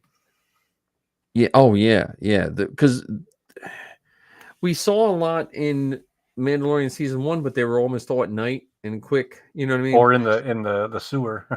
Yeah. Yeah. So that will be neat to see. I wonder if the Mando Mercs will get the call that the 501st got. Or do you think maybe for the events, but not necessarily for the maybe they got the call. Maybe they got the call. We just don't know. Yeah. But I also wonder if the problem with the custom is with the 501st, they know, look, we can get 20 guys that look like they're all together. With the Mando Mercs, it might be a little harder to get. Well, I don't know. I mean, with 3D printing, now there's a lot of folks that have made the Death Watch costumes. Yeah, well, that's what I'm saying. You could maybe get, like, if they needed Death Watch people. But a lot of that armor, too, I was reading somewhere where a lot of that's digital now. Like, the guys they just put it on the actor, on some of the actors. Oh, really? After the fact. Like they did for Attack of the Clones? Oh, no, they didn't put it wasn't even digital armor. It was digital characters completely. Yeah. but they were saying like they were experimenting with just putting guys in suits. And now I heard that before the Mandalorian season 2 was shot, so they might have did that and it didn't look right and decided, hey, let's just get some 501st guys. Well, I mean, going back to what you were talking about earlier with Jon Favreau, I mean, that's how they did some of the stuff for, I think it was Iron Man 2. Mm-hmm. You know, Don Cheadle and Robert Downey Jr. weren't always in full costume. Some of that they hardly ever were. Yeah. After the first Iron Man, it was just the chest, really. Yeah, and the motion capture pajamas. Yeah. Which I think that in and of itself would be a funny costume to wear to. I think it might have been Chicago where I saw the guy wearing the motion capture pajamas and the K2SO head sticking out of a backpack. Yep. Well, and didn't they make a motion capture droid in the droid room of Chicago? I think they had a Gonk droid painted in the motion capture. Yeah, it's definitely possible. They had a droid painted in the motion capture thing. I remember. That's funny. Yeah, there was a K2 at the Anaheim. I always liked them when they did the K2 with the guy in the bright green like bodysuit, you know, like the green out suit. Someone needs to do Andy Serkis's Snoke. Yeah. Oh yeah, that video of him and Snoke. Yep. Where it's just the head of Snoke, and he's in the motion capture suit. Yeah, that's funny. Well, yeah, I mean, I'm just curious, like, because like the droid builders and the 501st have now been in Star Wars multiple times. I just wonder if the other groups will get in. Well, I mean, we have podcasters that are getting in. Yeah, yeah. And we're still waiting for John, Dave, and or Kathleen Kennedy to give us a call. I mean, they're listening, so they. Well, that's when I have Corey's shirt on. This is Corey was in it. He's from I forget his name. But he's friends with the Rex Around guys. He was in that one. This was a shirt from when he did Zoe's show. Okay. They used to make fun of him for wearing Crocs. So I copied this picture I made this picture based on that Millennium Falcon one where the Falcon is flying. So I just had the 2 pair of Crocs flying. And then it says don't get crocky, the line from don't get cocky. Yeah, and then it's just going back to Han Solo, a Corey story. So, yeah. Speaking of shirts, I got a bunch of new shirts today from an order from Hot Topic. Uh-oh. So I got they don't let us old guys in. Online order. So it's the Revenge of Return of the Jedi Special Edition poster. Oh, nice. It's black and green tie-dye. But the main reason I bought it is because of the nice logo on the back. Nice. But the funny thing is, this is a women's T-shirt. But here's the kicker: it's a boyfriend cut shirt, so it's a men's shirt. You tell yourself what you have to tell yourself, John. No, it's not him telling us. It's Hot Topic telling all of its buyers that. That's just so weird. And going back to what you had said a couple episodes ago about how Zoe felt weird having to buy boys' T-shirts. Oh yeah. So now she can buy a girls' T-shirt, which is really a boys' T-shirt in the girls section. Yep. Yeah, because I saw that because I had a couple coupons, and I'm like, well, I need new shirts anyway. So and they were having it was like a 30% off T-shirt sale. So I'm like, well, this all stacks. Let's get a couple new shirts. That's awesome. I'm wearing the shirt that Heather got me for Father's Day. Nice. That's a good Father's Day shirt too. That really is. Let me see if I can't reach the other two. I sometimes think I need to take all my T-shirts and throw them out and just start over because I have so many. Like I just Well, can I give you a T-shirt project? What's that? You should take all of your T-shirts, cut the fronts out in the same size, and bring it to someone who can make a quilt out of them. Oh yeah.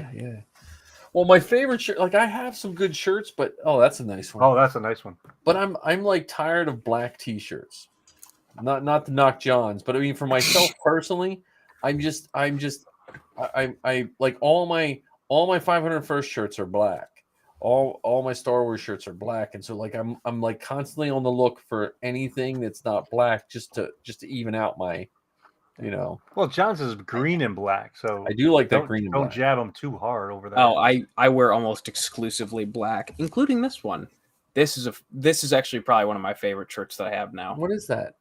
So it's Vader's mask with Obi-Wan in the eye. Now I see it. Now as soon as you said that, I see it now. Yeah, that's cool. I do like that shirt. That one has to be black. That's a good one. Is that a boyfriend cut? No, these are men's shirts for some reason.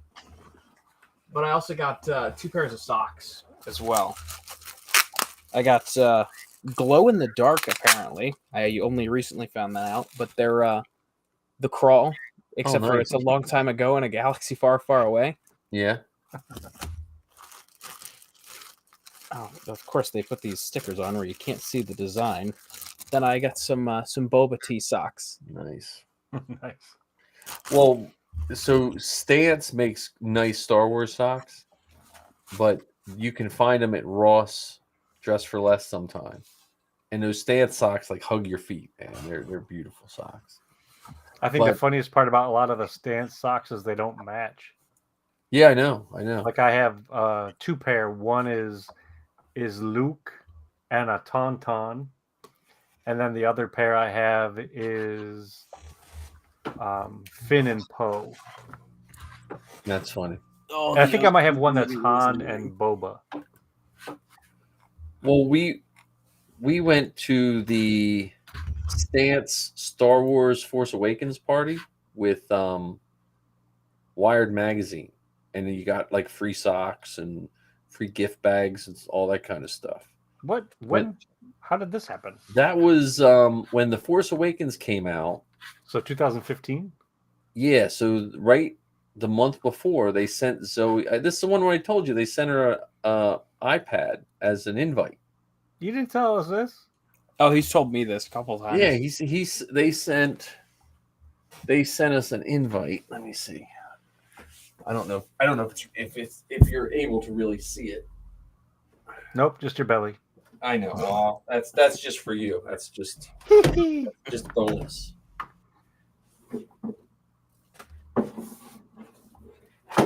Yeah, they sent this box to Zoe, which is very dusty, and it had, can't really see it, but it had some logos on it, you know, and it had 2 pair of socks in it, and it came with this thing here, right? And it came with an iPad. That's what this spot held, a brand new iPad. It gives you directions here. You set this holocron on the iPad. You hit play. Obi-Wan came on the holocron as he looked like a hologram and invited you to the Stance party at Freedom Tower in New York City. See, it's that kind of stuff that I want the co-pilots of this podcast to be involved in. I mean, I watch, as silly as this may sound, I do watch some YouTube channels and stuff like that, and they're often talking about going to, you know, this press event or that thingamajig because they were invited. I mean, this is the inflatable Falcon that we're talking about here, and John, I know you're listening. Dave, you can put the popcorn down for just a moment and invite us to some of these things, or connect us with the folks who are running these kind of events, and we're more than happy to show up. I think we need more TikTok followers to get the invites now. That's who they're inviting now. We got to get those numbers up.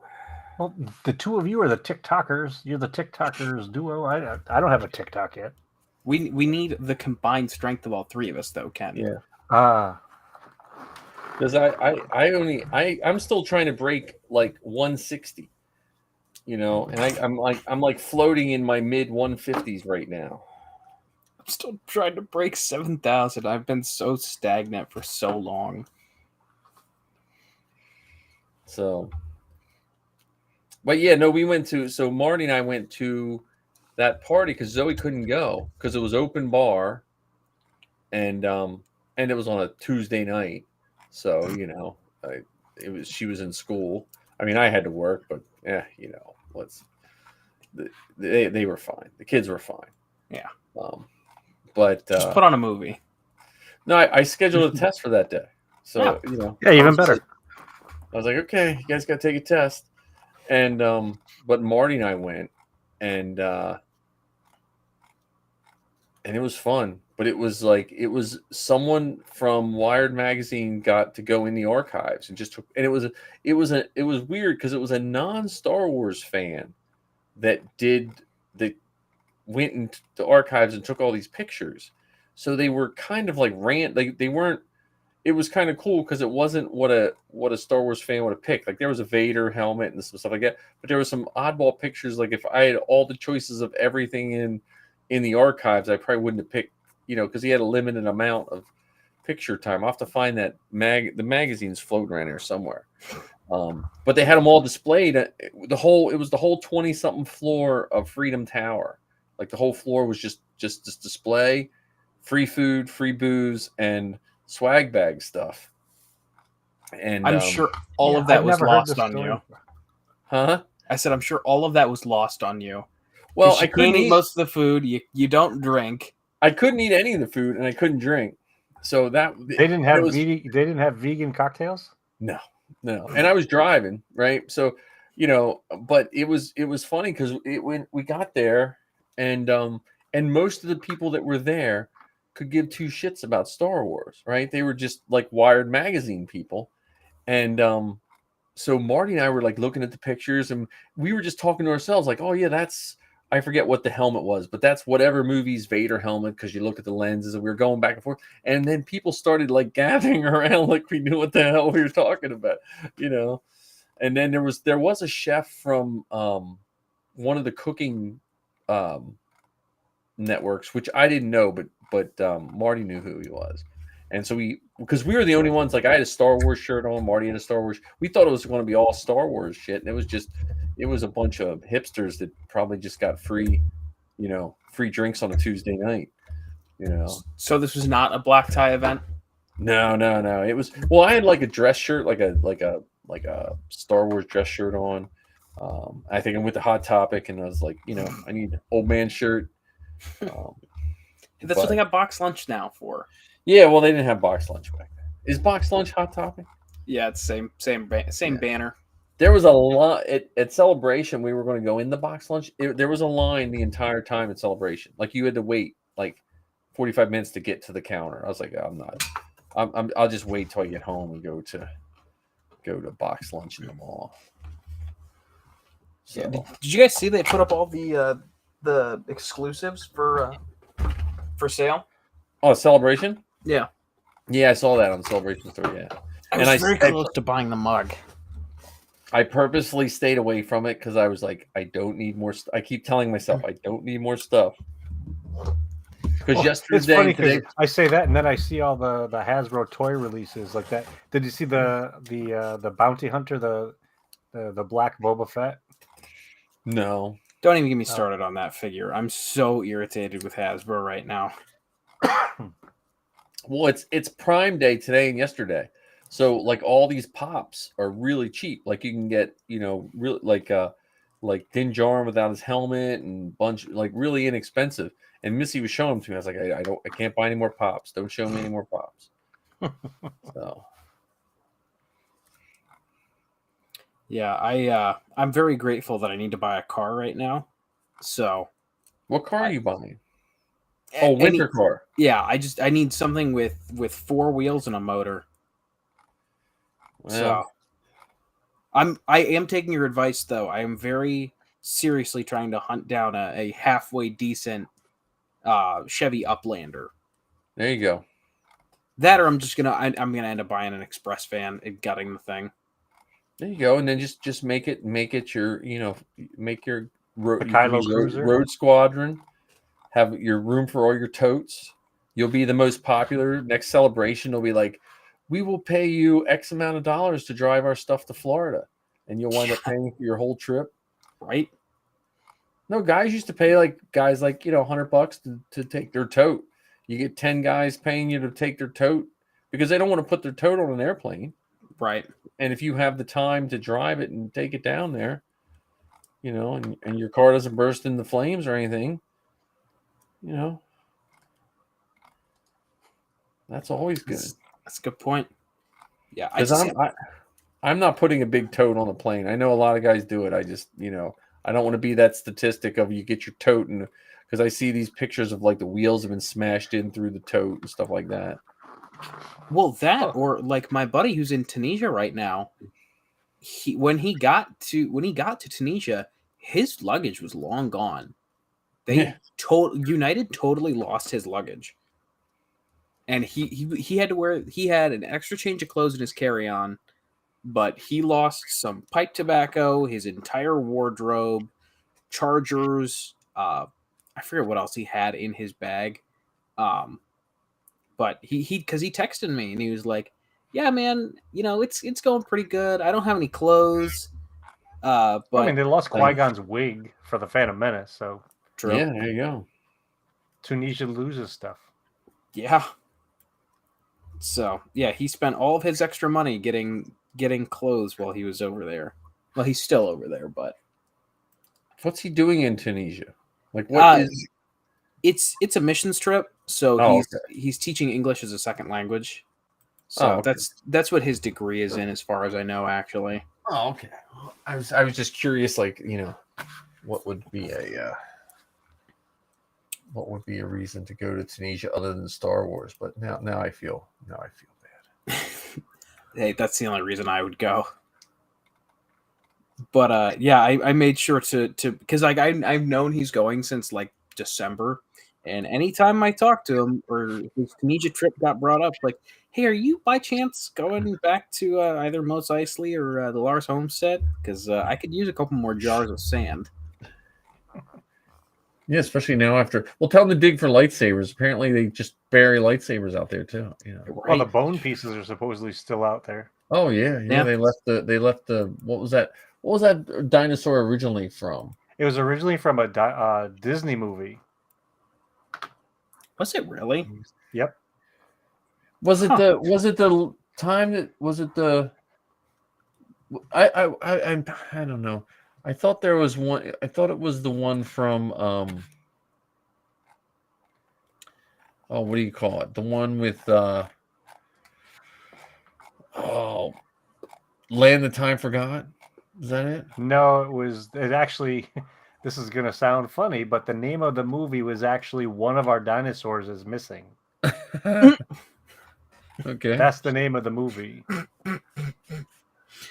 And the dinosaur, the skeleton was of I want to make sure I'm pronouncing this right, Diplodocus or Diplodocus. And that was from the late 70s. Well, it's better known as the Crate Dragon. And for me, it's one of those random connections between Star Wars and Disney that has been there since the beginning, and a lot of fun, because not everyone is deeply nerd like as we are to know some of those details. Right, but then when people find it out, I always laugh when people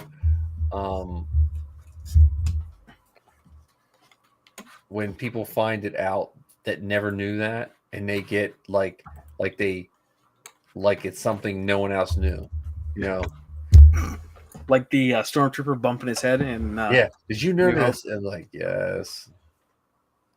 Or when they go the next step and say, oh, and that's probably why Tamora Morrison bumped his head in Attack of the Clones. That is actually why. You think? No, that's a real thing. Lucas added that as just kind of a nod to the one stormtrooper who bumped his head. That's funny. And to me, that scene is just a wonderful example of way back then of movie making, that they just recorded as much as they could and used whatever they had. Yeah. You know? Yeah. Mm-hmm. Yeah, it's one of the few special editions that were added to the movie when they add the sound effect of him bumping his head. It's one of those things where it's like everyone complains about the special editions, but that's the one that either goes unnoticed or that nobody complains about because it's fine. Well, what's really, really funny just about the special editions and people complaining about it, like, what exactly are you complaining about? Yeah. Because even if we look at the, they say that they're true Star Wars fans because they want the original version played. The original version was played from a mono oral mix. So it was created for theaters that only had one speaker in the whole room. And over time, George advanced the theater setup and the sound setup to where now it's stereo sound and surround sound and all that kind of stuff. Why would you want to go back to that? Why would you want to go back to that mono oral mix and these other scenes not being in there? Like, what are you really complaining about? I don't understand. Well, and the I remember when he made certain theaters you had to have a good sound system. You know what I mean? Yep. Like, what was that? Was that Dolby? No, THX. THX, yeah. And that THX. made such a big difference, man. That made such a big difference the first time you saw and fast forward to the prequels, not only did they make it so that they had to have the sound system, they also had to have the digital projectors. Mm-hmm. Yeah.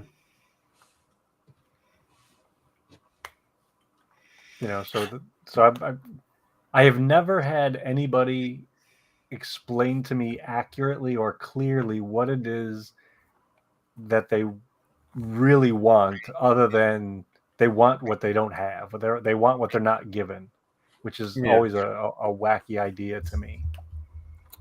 Yeah. Speaking of which, though, I think it's funny that.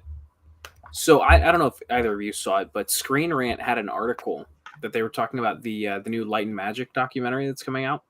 Yeah. I didn't see the article though. The article was I shit you not. The title was first usage of original Star Wars scenes used in X amount of years. Because they're talking about because they have clips of Star Wars from 1977 that were the unmodified in the trailer for Light and Magic. Mm-hmm. That they wrote an entire article about it. It's like, yeah, cool. It's the first time you've seen it in HD, but it's literally just an X-wing coming down across the screen. That's it. I don't understand the like. Yes, I'll have to read the article. I do go back and I'll watch the despecialized editions every now and again. That oh my god, what's his name? I cannot remember his name now. But yeah, I'll go back. Guy? Topher Grace, that's who it is. But I'll go back and I'll watch the despecialized editions every now and again. But like, it's not something I go out of my way to do. It's just like, oh yeah, that's right. I have these burned to a DVD. Yeah, let's watch them. Well, for me, it's like somebody after the prequel trilogy came out, somebody went back and as a exercise in movie making or exercise in editing, modified the prequels to take out many of the Jar Jar Binks bits. Mm-hmm. And a lot of the conversation about trade routes and some of the political stuff, or even just recently with the Obi-Wan Kenobi show, they took the 5 hours or so of the show and whittled it down to a 2.5 hour movie. And while I think it's creative and it's neat to see, that's just one person's vision of this stuff. Like, and what's the ultimate goal for this? What's the ultimate purpose for doing it? If it's just being creative, sure, but if it's being done from the point of view, see, I'm a much better filmmaker, I'm a much better editor than these knuckleheads that work at Disney or that work at Lucasfilm, then I'm not sure if I would support that idea. Yeah, I agree. See, I will say this though. Going the opposite direction, if you haven't already, you should watch the 4.5 hour long cut of Revenge of the Sith. Oh, is that where they connect the animated stuff in there as well? Yeah, it's got some of the original deleted scenes in there, the Clone Wars micro series and the Siege of Mandalore all cut together, and it flows fantastically. Like, I was surprised at how well it works. So yeah, well, sometimes I think those cuts are not made for people that have watched everything. Mm-hmm. If that makes sense, you know, yeah, like it's more for the people that want to be caught up. Because I go back and forth with, like, I think, like Ken said, and it depends why you do the cut. If you do it for the love of it, but like when they were cutting out Jar Jar and stuff like that, I think that's the same reason why you have someone who like Ahmad Best, who had so much trouble when people were specifically targeting his character and not seeing the big picture of Star Wars. If someone, I like it when they put in deleted. Like, I wish you could see some of the stuff with deleted scenes and stuff. But when they're attacking a specific character or a specific way the movie was cut, because I also think the success of the movie doesn't necessarily mean everyone's going to like every part of it. But it has to be successful to move forward. Like if people were that critical of New Hope that they are today, I don't know how far Star Wars would have went. right. Oh, I don't think it would have gone anywhere past that first movie. Yeah.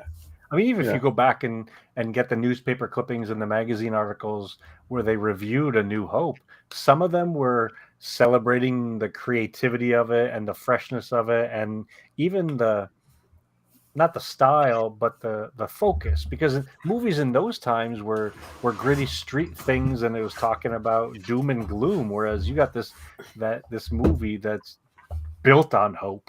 Yeah.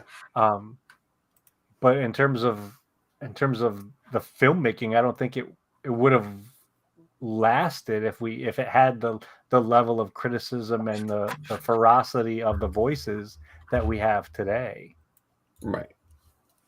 Yeah, here, look. Here, I found this. This is the when we went to New York for Wired magazine. Oh, we're on the 34th floor. Sorry. Oh, you've lost me. I know, right? Same my Star Wars shirt and more hair. Much younger looking Marty. And there's the building we were in right there. Wow. Oh, that's cool. I like the shirt though. That is a nice shirt. I still have that shirt. It's like it's my only really good Star Wars shirt I have. But yeah, I mean, the fan edits and stuff, like the Obi-Wan Kenobi. I saw that. I haven't watched the 2-hour cut because I was like, I don't know what I would really cut out. Like, what did they cut out to make it 2.5 hours? And it's a lot of filler like stuff. Like the one thing that they're parading around is the remember the hallway scene from episode 4 where he busts out the glass while they're underwater. Right.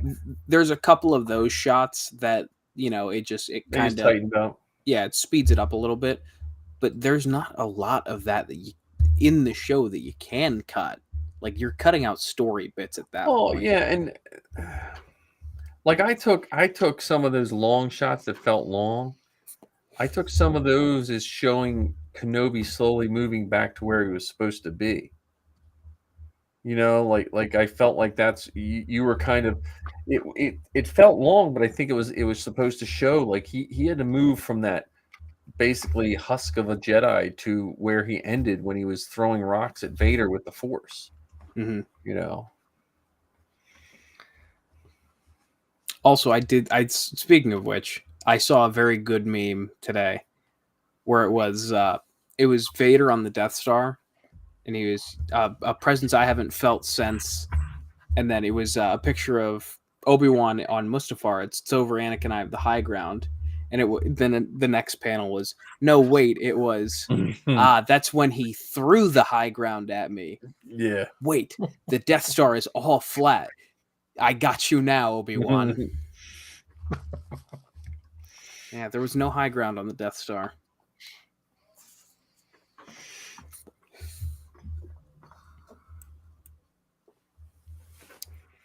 But yeah, the only fan edits that I do like, though, just kind of wrapping that up, are the Revenge of the Sith 4.5 hour long cut.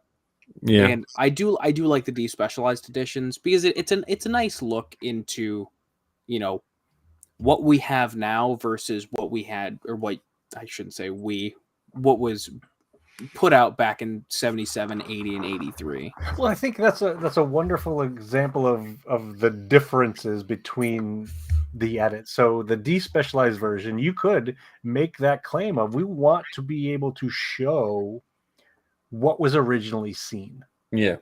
So from that historic perspective, from that origin story perspective, which is different than the fan edit that removes Jar Jar because somebody doesn't like the character, or somebody does the fan edit where they quote unquote take, awkward scenes out. So they're awkward from your perspective, but not necessarily from the maker's perspective. Right. Or any other person. I mean, other people too. The despecialization is weird because they were changing that movie from the first time it showed in the theaters. You know what I mean? And then like the pod race, do you in the Phantom Menace, do you cut the pod race was shorter in the original one, I believe, than it is on the DVD or the Blu-ray. Yeah, and they even had, as filmmaking progressed, there was I think some IMAX versions of it too. Yep. And then they fixed the Yoda. They fixed the like the Phantom Menace Yoda, the puppet versus Phantom Menace Yoda. And I'm glad they fixed that because that Yoda was kind of creepy, Yeah. I mean, and to me, once again, I apologize if I'm beating a dead tauntaun. It's what's the intention behind the edits? What's the message you're trying to say by creating this thing? If you're saying that I'm doing this just to see if I can do it, just to see what's possible, that's one thing. It's another thing to say, I'm going to do this because I think my version is better than. That the makers were wrong in what they put together, or I'm doing this because I didn't like such and such aspect of the movie, and so I'm making this edit because I want the movie that I want. Well, and then like that Star Wars CD-ROM that came out in the 90s. Remember that had the cut scenes in it? It had like him looking at the binocular at the space battle. It had the Anchorhead, or was it Anchorhead? No, the Tashi Station. It had a couple of those weird scenes, and I've seen guys put all those in. It had this Biggs talking to Biggs, which to me, like when I first saw Star Wars, and I had the comic book, the adaptation. When I was a kid, I got confused what I saw on the screen and what I read in the comic book. Yeah, and then throw the radio dramas in there, and it's even more confusing. Or the novelizations. And so that's why sometimes I find it funny when folks talk about all of these things. So I've heard people talk about the sequel trilogy from the perspective of it had different directors and they didn't have a quote unquote plan. And that's why the sequel trilogy wasn't as well received as the original trilogy. But if you go back to the beginning, they didn't really have a true plan then either. Right. I mean, George had how many scripts for the first movie before the one that showed up on screen? Yeah, George had a story treatment. That's it. There was no definitive word for word plan for all three movies for the original trilogy. Yep. I think another thing that a lot of, I don't want to say casual fans, but not us. What a lot of people don't understand is George Lucas didn't direct all of the first 6 Star Wars movies. He only did A New Hope and then 1, 2, and 3. Yep. So, yeah, I think a lot of the behind the scenes excuses people use for why they don't like the sequel trilogy are kind of mirrored in the same aspect of what happened in the original trilogy. Yeah. Well, and even the prequels, like I think I used to get irritated with the prequel haters because they always started with Jar Jar. Like it was just like that was the go-to way to hate him. You know, like they just, oh well, what about Jar Jar? I'm like, what about Jar Jar? I like Jar Jar. Or Jake Lloyd. Yeah. I must have had a better group of people because I at least didn't have anyone that hated Jake Lloyd, or at least I didn't listen to him after they said they hated Jar Jar. I usually just was like, maybe I just didn't listen to him anymore. But and my go-to when people bring up Jar Jar, it's like he was one character of thousands that made it on screen. Mm-hmm. I mean, you can't look at something. It's like playing Where's Waldo. You can't look at one character and make a judgment on an entire 7 hours, 8 hours of film. Well, and I don't know if Qui-Gon would be the same without Jar Jar, because Qui-Gon showed that compassion for an inferior life form, as Obi-Wan called him. That brings up the whole idea is that there's more to it than just a character. There's more to it than just one small portion of any of these movies. They are, part of a much bigger narrative. And where we are right now is exciting and creative because there's so much possibility for the narratives. I mean, right now they're filling in gaps between other movies that are connecting stories that we know with characters that we haven't met yet, and they're also potentially planting seeds for future stories that haven't been created yet. I mean, people talk about Obi-Wan Kenobi as, it's a show that nobody asked for and we never needed. And it didn't advance the story any. I'm like, it may not have advanced the big story, but it advanced many of the stories that we, or not necessarily advanced them, it filled them in. It made them more complete, made them more whole. And it helped us understand things in a different perspective than what we had seen up until this point. Yeah, there was a fairly large YouTube critic, if you will. I was listening to his review of Obi-Wan, and he had made a comment that it took me by surprise. He said something along the lines of, I'm tired of seeing shows and movies take place in the era, in the rise of the Empire. We're getting too much content in this series or in this time period. And I thought back to, God, even 10 years ago, where it was like the big question on everyone's mind, other than what happens after Return of the Jedi, was what happened in the 19 years between episode 3 and 4. Yep. And really, if you think about it, we only have Rogue One, Rebels, Obi-Wan, and soon to be Andor. What else on screen has taken place? And Solo, I guess. Solo. What else has taken place in that time period? Well, I think the Andor show is going to be very interesting because they're going to be taking a different approach to the storytelling, and so they're going to, over the course of those 36 episodes, they're going to cover the span of 5 years. I thought. Yeah, yeah. So there'll be a multi-episode arc for this year and a multi-episode arc for that year. And it is going to be a very interesting approach to filling in those blanks, because we haven't had that level of depth and detail of filling in the blanks before, especially at the level of Citizen. Mm-hmm.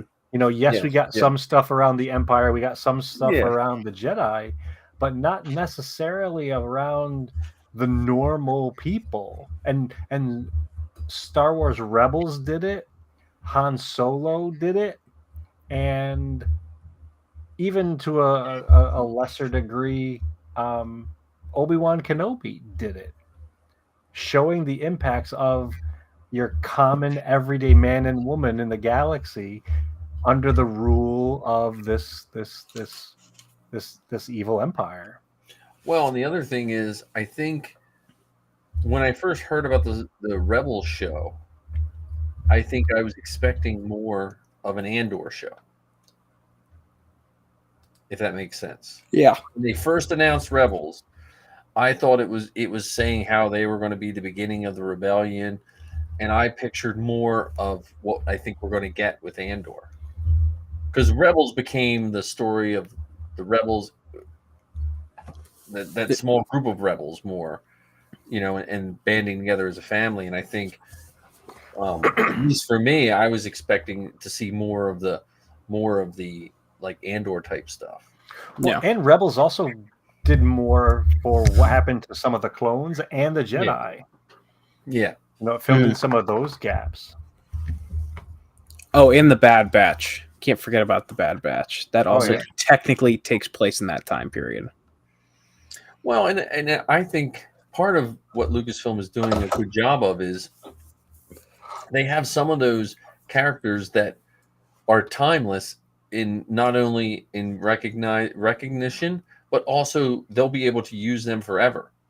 Like you'll be able to put someone in a Vader suit 100 years from now, and they won't have to worry about, well, does he look like Vader? Do we have to? Yeah, I mean, I know they have the technology now to like just throw someone's face on something, but I don't think they're going to overuse that. But you have Vader and Chewie and some of those characters that can just be used over and over again. And why not use? I mean, if Empire Strikes Back, what everyone says is that maybe up until the prequel or the sequels, everyone said Empire was always the best. Like if just every fan, that was like their go-to Empire, whether they believed it or not. Well, then why wouldn't you set most of your stuff at the height of the Empire? Right. I mean, I'm still a little biased. Revenge of the Sith has always been my favorite. Right, really? But I'm saying, again, mine fluctuates. I mean, again, if you look at my watch list, I've watched New Hope. I can't even count how many times, but Empire is probably second, but Phantom Menace is probably third of watching the movie the most times. Which surprises me. But when I used to watch them on iTunes all the time when the kids were little and stuff, it would keep track of how many times you watched it. When you see, I wish how they have some credit cards that have the cash back program. Yeah. So you spend a certain amount of money and they give you money back. I wish Disney and Star Wars would have this payback program that after watching things a certain amount of time, you got a royalty, you got paid. And if that was the case, I would be rolling in the dough with the amount of times I've had these things on. And yes, there's a lot of times where I will sit down and do nothing else except watch it. Yep. And then there are other times where I will have it on in the background and just listen to the music or listen to the conversations without actually actively watching it. See, I think Phantom Menace is one of the ones that stops me the most. Like all the other ones are on, and it could just because I've seen them so many times. But Phantom Menace is the one I always catch myself. Like when it's the pod race, I'll sit and watch the pod race. When it's Obi-Wan fighting, at the end when he's in the Naboo fighter and he blows up the thing, like that's the part that like excites me when I see, like I love that when he blew up the ship, when Anakin blew up the ship. I like it when the underdog, and it's the same with Marvel movies, it's the same with all Star Wars movies. There's certain things like I just saw the new Thor and I think back of the first Thor. My favorite part of the first Thor is when he's laying on the ground and the hammer comes back to him. Like that shot still excites me, Well, for me with the Phantom Menace, one of the things that stops me in my tracks with it is just the fact of how crisp and clear and over the top of bonkers it is with the visuals. I mean, you have, people, as much as people want to bash Jar Jar, I think they miss the technological advancement that Jar Jar represents. Well, their hatred proves that. Because you never hear someone say, I hate that computer-generated guy that looked kind of out of place. No, he looked so good that people have a strong hatred for him. Yeah, which is really funny because without Jar Jar, you don't have Watto, you don't have Sebulba, you don't have K2SO, you don't have the Rancor from the Book of Boba Fett. Well, you don't have like Gollum from Lord of the Rings. Yeah. You probably don't have half your Marvel characters. You know, you don't have the bet. Incredible Hulk. You know, Yeah, 100 times yes. I will never understand the complaint or the argument of, oh, I don't like all these CG characters. You know, they're just, you know, putting a green screen up and mapping characters in and out. It's like, that's a massive technological achievement. Yep. Well, I think it's people that know very little, and they're looking for something to complain, and I think unfortunately for our society, if you can be that squeaky wheel first, you can get the most grease. You know. Yeah. Like there's Star Wars podcasts that have been around for a long time that's just talk negative and sexist and all that, and they're still going. Yeah, you know, they spit venom to no end. Yeah, and they're still, you know, and because they come up in my podcatcher, hey, you should try this. I'm like, no, I'm not going to try this. Yeah, and like the worst part is like that trickles down into like I was telling you guys about Whatnot, the live auction app. Yeah. I was sitting there, I was watching a stream waiting for a very specific item. Actually, it was the diecast Force Awakens Kylo Ren figure. Mm-hmm. So I was sitting there waiting for that, and just I had to put up with the guy, the host, who he was just going on and on and on about like, oh, you know, they're making all these toys of Reva, and you know, they're look at the HasLab, it speaks for itself. Nobody wants these terrible characters and blah blah blah. And then like he was trying to justify like just spouting off about like how bad this character was. He's like, you know, I'm not saying that because you know I'm not being racist. It's just I'm looking at this from I've been selling toys for 20 years now. And it's like, that's not the best argument to have. I don't compare your racism to something that happened in the past. And also, like, if we really explore why the HasLab thing failed, was it about the character or was it really about the price point of the product? Yeah, $600 lightsaber don't sit too well with my wallet. Right. Well, I think when we've had this conversation before, I think the toy / collectible thing, I think it's running behind the times in the sense they have to decide, are they marketing toys, or are they marketing collectibles? And if they're going to market toys, then you have a proven way to do it. You just have to get them back in the hands of kids. And that's, you know, you can't put out $30 action figures and then complain that kids aren't buying them. You know, I mean, well, it's funny you say that because I saw something on Facebook today where it brought me back to one of the conversations we had about the Book of Boba Fett throne room, where this guy was complaining about the Reva lightsaber HasLab project, and the guy was going on about like they're not marketing these like they should be. They're marketing these as like collectible items for adults, and you know, or no, what was I? What it? Oh my god! Now it's so late. Now my brain is fried.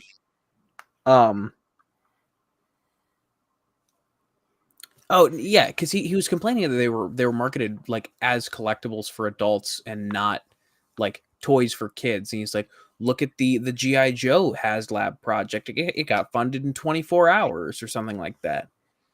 Because you know they're actually marketing as toys. Well, I might be getting my wires crossed. No. But think about this, Mike. You're a father, correct? Mm-hmm.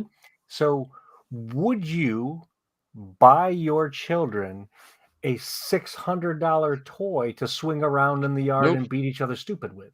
Nope. No.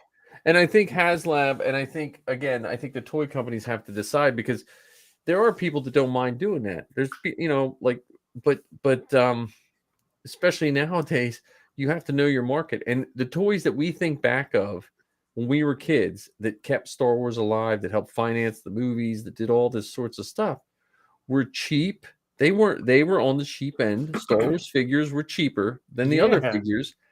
And it's almost like they have to go back to that and figure out what kids are playing with, or like a true company, if they're truly a toy company, you make something that kids are going to want to have. And I think what hurt my kids with action figures, when the Clone Wars figures came out, they were cool, but you played with them for 2 or 3 minutes and their hands fell off. So they didn't have a playability with them. Where the figures we had, they didn't look as good. They weren't as articulated, but you could bury them in the sand and come back a week later and they were still fine. And that's so it's funny that you say that, because the original ones, they were the creators of the original ones. They used to joke saying that they were in the landfill business, because they made these toys that would ultimately get thrown away. They were made cheap. They were made quick. And they also had this other quality when they, from Kenner's perspective, they coined a phrase. They called it toyetic. Do they have this replayability? Can kids get hours and hours and hours of use out of it?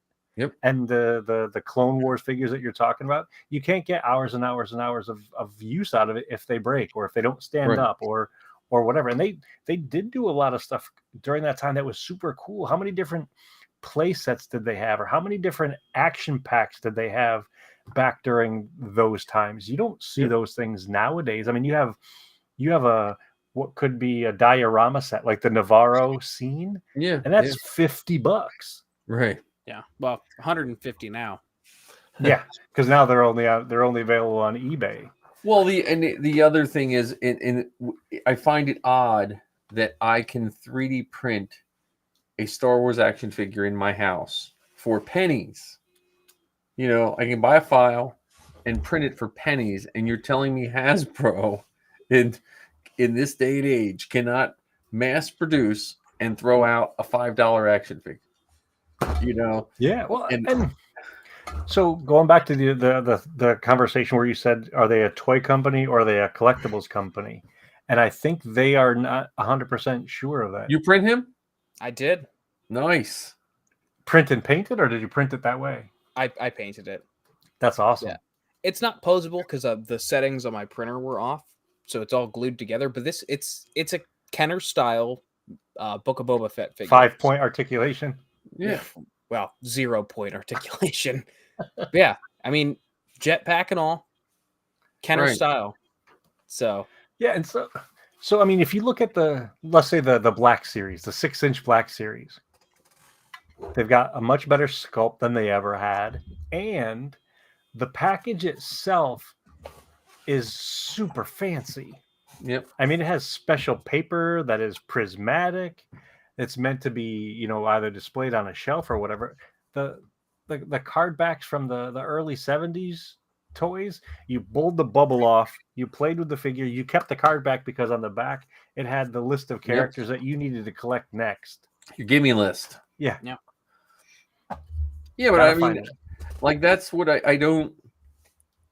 I think that's what kids want. Like, I know if you look, when my kids were little, some of their favorite Star Wars figures and other figures were the Playmobil animals, because they were just a one piece, nothing, you could, and Safi would carry one in each hand everywhere we went. And then they also like the Star Wars made those like big clunky ones, like I forget what they were called, Little Buddies or something like that. And because they were indestructible, like the blaster was glued to their hand, so you didn't lose it. You had Commander Cody and I think the arms moved, and that was it.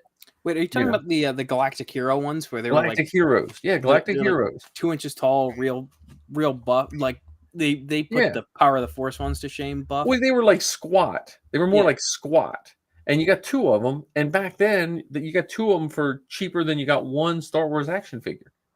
And the kids, you could do all kinds of stuff with them, and the more I think about it, there's becoming that gap for kids, for toys, because like you said, Ken, they got all that packaging. Here's your $30 figure that as soon as you pull it out, you lose half the accessories if you don't break them trying to get all the stupid rubber bands off, and then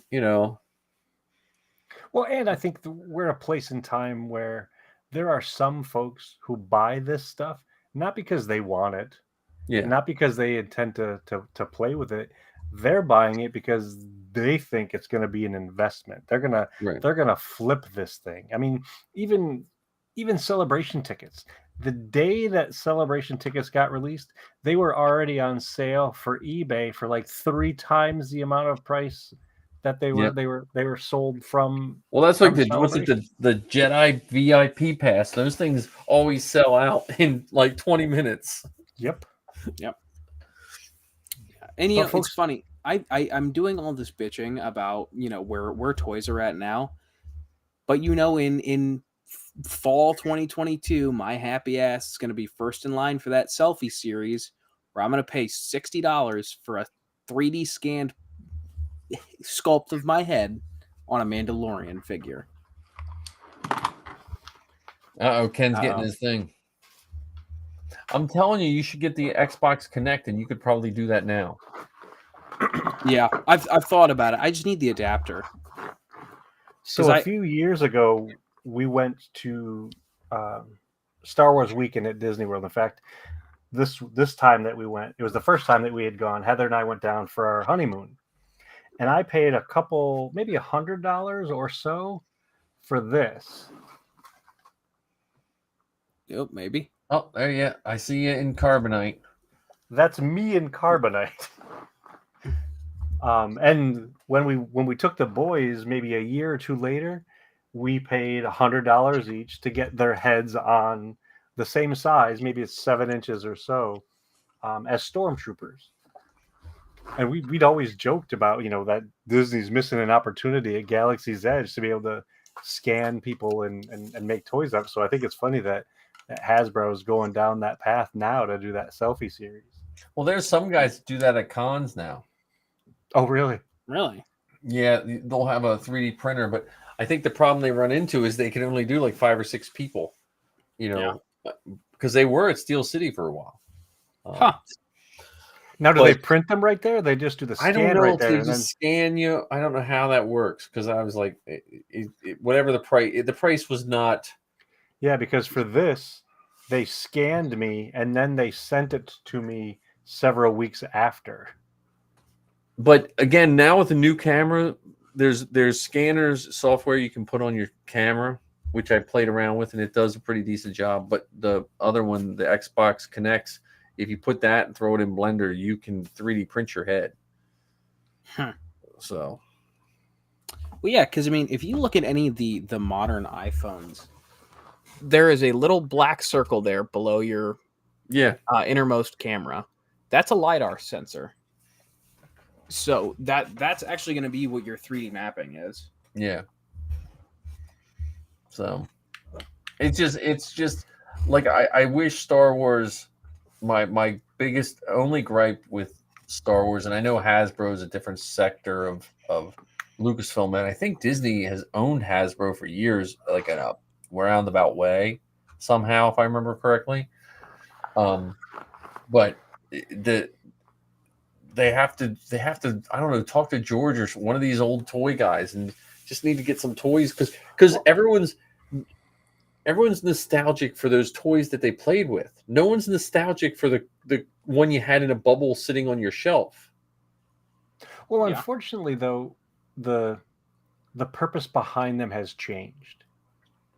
So if we go back to the 70s when George agreed to do merchandising, he was doing merchandising to fund the next movies, or to fund Skywalker Sound, or to fund Lucasfilm or whatever. So it wasn't necessarily about making money for making money's sake. Yeah. Did he get rich off it? Partially, but it was the investment here into that other thing, that other project. Whereas now it isn't about that at all, because those movies, those shows are going to be made, and they're not necessarily using the profits from the toys or the T-shirts or the puzzles, or the licensing for a Happy Meal. They're just, that's all. They're looking at it from that dollars and cents side of things, which is, I guess, one of the consequences of capitalism, I guess. But they're just looking to maximize that profit instead of the the joy that they can give to the people who buy it, and or using it to fund that next big thing. So the purposes aren't the same, and so some of that nobility or that kindness gets lost now with all this stuff. Yeah. Unless that's just me putting an explanation on it that's not really there, and it's just my way of rationalizing how things were better back then. Well, yeah, but I mean, like it is funny though, because they make what's the one called Action Fleet? Mission Fleet? Mission Fleet. That seems like other than the choking hazard of the figures, that seems like a more playable and not as price prohibitive for parents of children. Yeah. Because you can get a whole ship for $15-20 or something like that. Yep. As opposed to, or 4 figures. I mean, I think they have the Bad Batch without Omega and Echo. Mm-hmm. I think you get 4 of them in one bubble pack. Yeah, and it's like $15 or $20. Yeah. The Razor Crest is the most expensive. The Razor Crest and the Falcon are the only 2 ones that I've seen that were expensive in comparison. I think they were both $50, but you get a handful of goodies to go with them too. Well, and the ship itself is a bit more substantial than a speeder bike or a blurg. Right. Well, and for me, not that many friends of mine had the Falcon growing up. Mm-hmm. Like I don't think I ever played with anyone that had the Falcon. It wasn't until past my action figure playing days that I even saw a Falcon in person. Because they were, one friend had it. Yeah, I had one friend that had the Death Star, and he made you had to pay. I mean, you had to earn to be able to play with that thing with him. He was a Death Star snob. But I don't think I ever saw a Falcon in the wild, as they say. I was the friend with a Falcon when I was young. You rich kids, you. Well, I had my dad's, so it was hand me down. I had a land speeder, and I had a TIE fighter from the Amish unclaimed freight store. So it's pulled by horses? No, it was just this Amishman used to buy all the busted stuff from Sears, like the boxes and stuff. So when I got it for Christmas, the box to me, it was run over, but it was all there. Did I ever tell you guys the story behind my dad's Falcon? No. I only recently heard this story, but my dad and my aunt have the same birthday.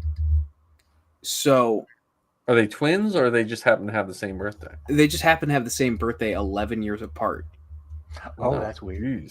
So my dad was 11 years old, and obviously nobody was home except for my great grandmother for his birthday.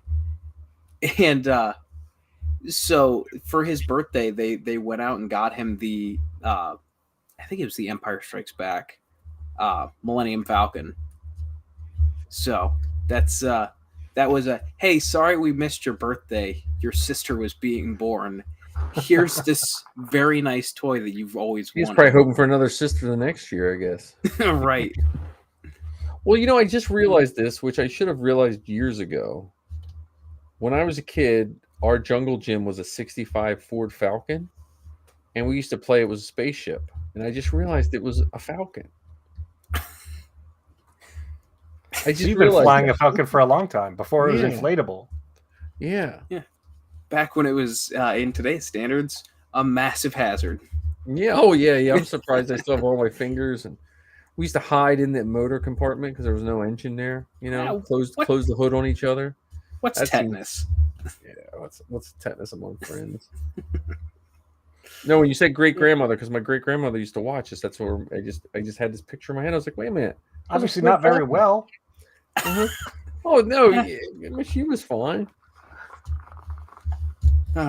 We painted it. My grandfather was a house painter. We busted into his paint one time and painted the whole car, like glass and everything, all one color. He was not happy. I can imagine why. It was that car was set on the ground, like there was no wheels. It was literally just a 65 Ford Falcon with doors and glass and no motor, nothing, no trunk lid. Does it have an interior? No front seats. We just had lawn chairs in the front, but it did have the back seat. It was blue. It was blue. I actually had the dash for the longest time. It followed me around for years. I wound up just throwing it in the trash. Was it blue because you painted it blue, or was No, it blue the originally? interior was blue and the car was blue. We painted it all gray, glass and everything. That hurts.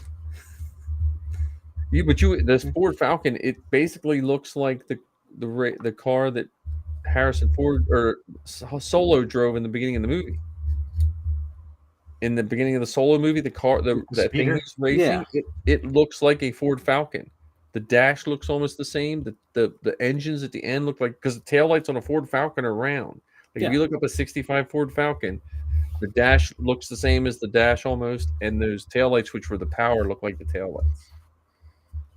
See, that's the life-size prop we need to make. This is speeder? A speeder.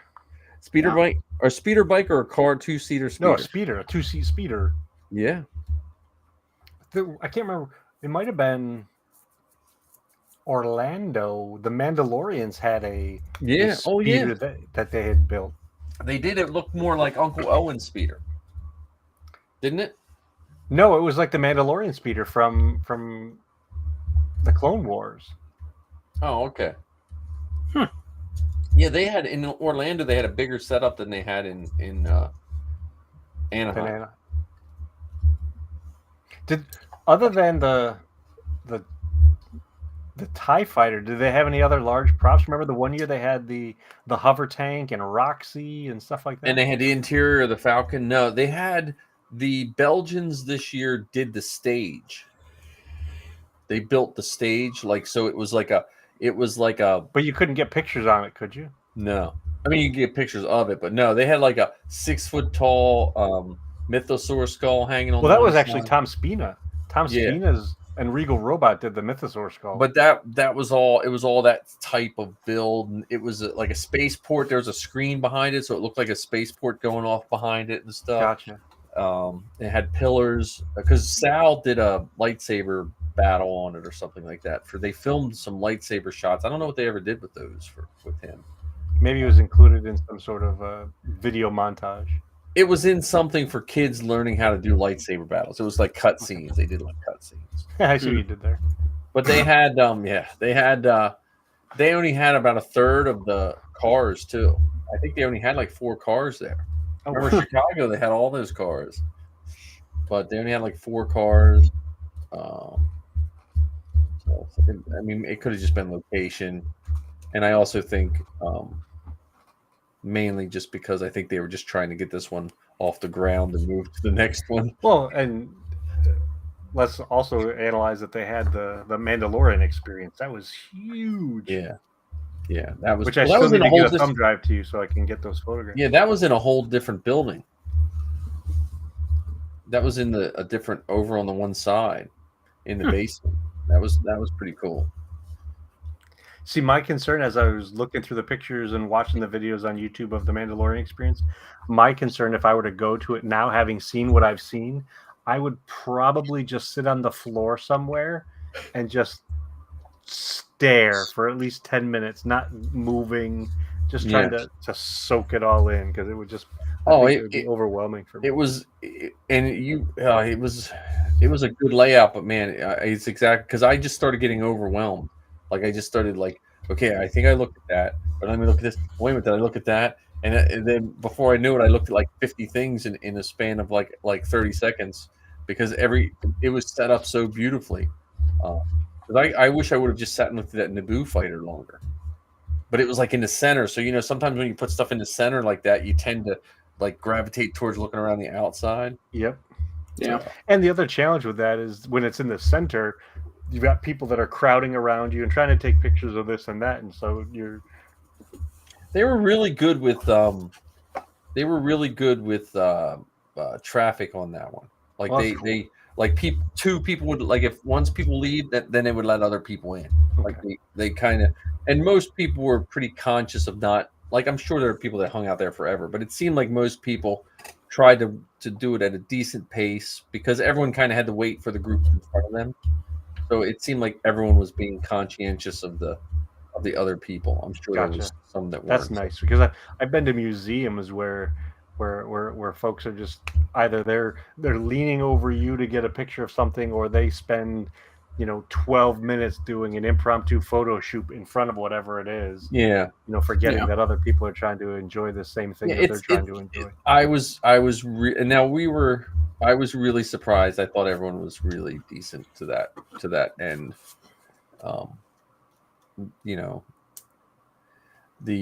I hope they put that on the road. I hope that goes on the road. That would be awesome.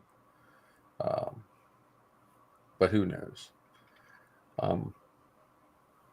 But yeah, I would love to see that go on the road and just because it seems like it's tailored to those museums that like I know Franklin Institute does, like they'll do like the Harry Potter experience. Yeah. It seems like it's catered to one of those type places that have that like that extra venue that you pay like a little extra and you go through. Oh, that'd be awesome. So it seems tailored to that, but I don't know. Or it could be like one of those pop-up places. There's one in New York City that we went to, the Fans Strike Back, and that was just a couple people who collect stuff rented out this space and made it, set it up like a museum. There's costumes and most of the pieces that they had there were the high-end like sideshow collectibles and stuff like that. Yeah. And we paid money to get in and look at these random fans' collections of stuff. And I was happy doing it. Well, it is funny as Star Wars fans. I think we all of us have more than we realize, and it's more interesting to other people than we realize. So, I mean, I don't have as many people come around my house as I used to, but most of them seem to like my Star Wars stuff. So. Unfortunately, the way we have ours on a rotating basis, so I've got a bunch of collectibles behind me, but then we have art on the walls, and we have to rotate the pieces out every couple months or so because we have more art than walls. Yeah. Oh yeah. Like I have posters. I can't even look at posters anymore because I just don't have the wall space to put posters up. And ours aren't even just posters. They're prints or they're photographs or whatever. I mean, we have the one wall that goes up the stairway. We call it our wall of fame. On the one side, it's all photographs with people that are Star Wars related, and on the opposite side, it's all people that are involved in horror stuff. Nice. So we got a picture with Tony Todd and the guy who played, I think his name is Kane Hodder, and Robert Englund. So that kind of stuff. There's always good horror people at Steel City. That's true. Man, we got to get you to Steel City there. I definitely want to go to that. I bought tickets for an event in August where they're going to have 4 of the characters from Aliens. Mm-hmm. And so I paid to get a photograph with them. A photograph. Now, I don't know if I said photograph, but a photograph with them for Heather's birthday. Where's that at? What's that? Where's that at? That's going to be in Cherry Hill, New Jersey. I have to remember the name of it. HorrorCon, maybe? That's unfortunate. I was hoping it would be a little bit closer. Well, you could do. There's a Hershey Con coming up in Hershey this weekend or next weekend. All chocolate or? No, it's a Comic-Con in Hershey. Oh, okay. Yeah, there's one they have one in York. It's the one that when they inducted Zoe, they have it in an old department store, and it's one of my favorite cons because they use the department store, like department stores have like the walkways through. Uh-huh. So it's like it's the best setup con ever. Like Oh, that's cool. It flows really nicely. That's cool. So, but yeah, we got Steel City. December is probably what we're shooting for. Yeah. There's no way I'm gonna be able to make the August one. Yeah, I got Zoe goes off on the 18th, so I'll be a vegetable for the last couple weeks of. I'm gonna walk the pup. I'll be right back. Okay. I don't know how it feels like we keep going longer and longer every week. Oh, I know. It's almost 1 o'clock. Well, next week I'm not going to be around Wednesday. So okay. You guys might have to do something without me, but because I'm going to Hershey Park, so I won't be home. And if I get home, I'll be exhausted. Last time we went to Hershey Park, the first ride we rode was this water slide, like a flume ride, and it stops dead and splashes you with water. And like an idiot, I held my hands up, and there wasn't enough of us on the ride, and I cracked a couple ribs. Ugh. So for like the next 6-7 months, it hurt when I breathed. It hurt like, oh my goodness, that was the stupidest thing I ever did. Because it's this water flume ride, and since there was very few of us on the ride, it normally like skips on the water and splashes and then stops. Well, since there was very few, the top and we were in the front, it just hit it hit the bottom water and just stopped. And I had my hands up and I was like, oh, I can't breathe. And that was the first ride of the day. I was like, oh. But the girls work at Dutch Wonderland, so they get into Hershey Park for free with a guest. So really, yeah. So Amish Disneyland that you drove by. Yeah, I didn't realize that Hershey Park was connected to that. They're not really. I think it's like they used to be. I think it's more of like a hospitality thing. Like, hey, we'll send you our people, and you send your people, kind of thing. Yeah, like you scratch my back, I'll scratch yours, kind of deal. Yeah, so they get them free. The girls only have 2 days off this summer that match up. So we're going to hit Hershey Park, but yeah. So yeah, Ken, I won't be around next Wednesday, so we'll have to skip a week because I'll be at Hershey Park. Okay. But. Yeah, we'll figure something out. Ken and I can do something. Yeah.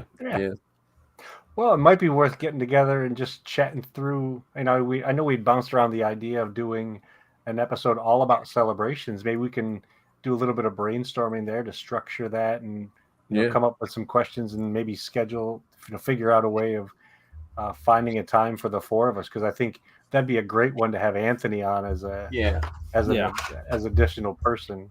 And I know it sounds silly, but I thought it'd be a great opportunity for you to host a panel, that kind of a conversation rather than just a one-on-one conversation like your Beskar Bucket typically is.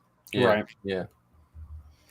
Yeah, I got to get Zoe, because Zoe's been having a hard time getting Lizzie. They can't get their schedule matched up, so she's falling behind. I keep checking Chartable, and she's losing some scram. She was like 161 on the one chart one time. So I'm like trying to get her in the top 100 of not that it really matters, but I got to set my own little goals when I look at all the spreadsheets.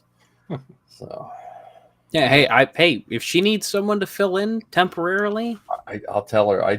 And send her a message too. You guys said her. She's one of those people you just got to bug, because like I said, she works like 130, 140 hours every 2 weeks. So she's busy, but trust me, I get that one. Yeah, but she has another month left, a little more than a month left. So she's trying to make as much money for Callie as possible. So, right. Did you tell her about how she's going to have to go to Magic Jump for us? Yeah. No, I didn't. I'll spring that on her when I drop her off at the airport. Hey, guess what? You have to go visit Magic Jump. So. Well, I guess this is a good time to end this. It's almost 1 o'clock. Yeah, I think this might be the latest we've gone. Not the longest, but the latest. And I'm dragging because I was working on the DeLorean way too early this morning, which I never thought I'd say that a Star Wars podcast. So those that are listening, we kept one person listening. I have 4 people on TikTok, but they can only hear me talk. I'm the one on Facebook, if that's what you're looking at. Oh, so we have no. I think that's just a YouTube number. I don't think the Facebook one shows up. Gotcha. Yeah, I don't know 100%, but I don't think the Facebook one shows up. I gotta talk to Anthony to figure out how we did that whole event thing.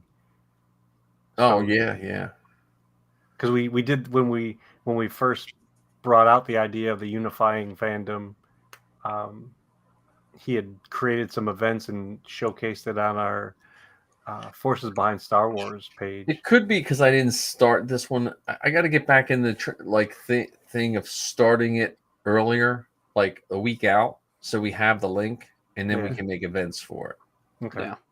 Just got to get back in my. Well, game. I mean, we're gonna have that week off, so maybe those are some of the things that we can. So if you had to say what we're going to talk about next, what do you think the topics would be? We need to do our roll call. Okay. I'm not saying the next thing, but I'm throwing that out there that we need to do that at some point. Yeah. Well, how about we break it out by trilogies? So we could do the. Do you want to start with the original, then go prequel, sequel, and then the other stuff, or do you want to do it in chronological order? I could do release order. That might be the easiest to keep track of. Okay. Yeah. So with that said, which of the original trilogy do you want to claim? I'm going to go for New Hope if no one wants it. Okay. Ken? I'll do Jedi. I'll do Empire. Okay. And so just so you understand the idea behind this roll call, this is just you listing off the characters' names that you know. And I'm telling you, mine's going to be short because I'm terrible at names. I might be able to say the guy that, like, I mean, I remember Boshak, but that's that's fine because in the original one, in A New Hope, even with the toys, they didn't even have the names. I mean, it was Hammerhead and Walrus Man. Yep. Well, and I didn't learn the names until the card game came out in the 90s. Yep.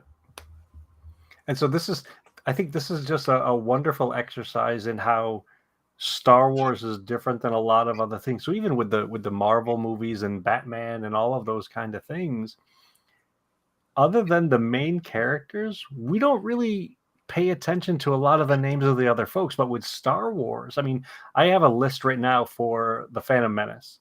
And I think my list is about 50 people, 50 characters' names just off the top of my head. Not looking at a cast list, not looking at a character list. I think I have 50 names on there. And that's not even counting, ships or creatures or weapons. That's just character names. I don't know about creatures. I saw you threw Jawas in there. Well, I wouldn't call him any more of a creature than a Tusken Raider. All right. Yeah. I mean, we don't have a lot of Jawa names, but there are some named Jawas in the Star Wars stuff. Like, True. didn't what's the lady's name in The Mandalorian? Pelimoto. Oh, yeah. Didn't she name the Jawa that she dated?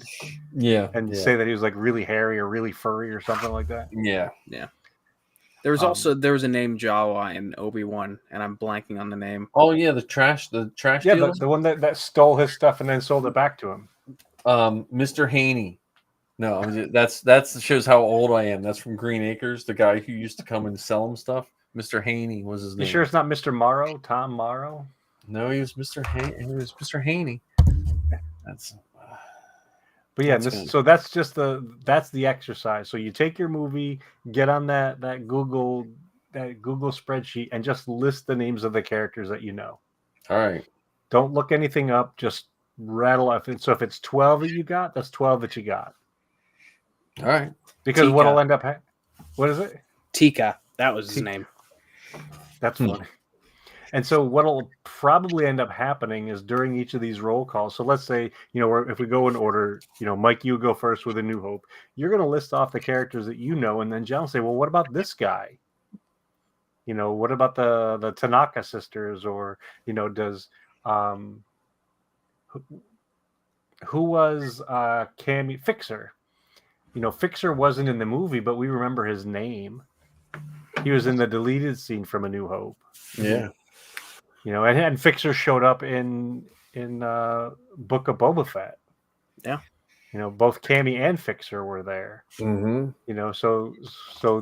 So your 12 characters will trigger things for the other two of us to say, and then when I do mine, the same thing will happen with you guys for the other ones. And this just, once again, I think just shows how Star Wars is different than lots of other franchises. And when you get three nerds in a space talking about all of these characters, that could be hours of conversation. I think it's a great idea. This is going to be Mike. This is going to be one that we really should. That's one we should throw up as like a podcast. Yeah. Sounds good to me. But awesome. Thanks for hanging out with me tonight, guys. Yeah, all right, guys. Appreciate it. Good night. Sleep well. End of stream. Good night. Yeah. Oh, Mike, real quick. Yeah. Don't forget if you remember that protocol droid arm. Oh yeah. I will dig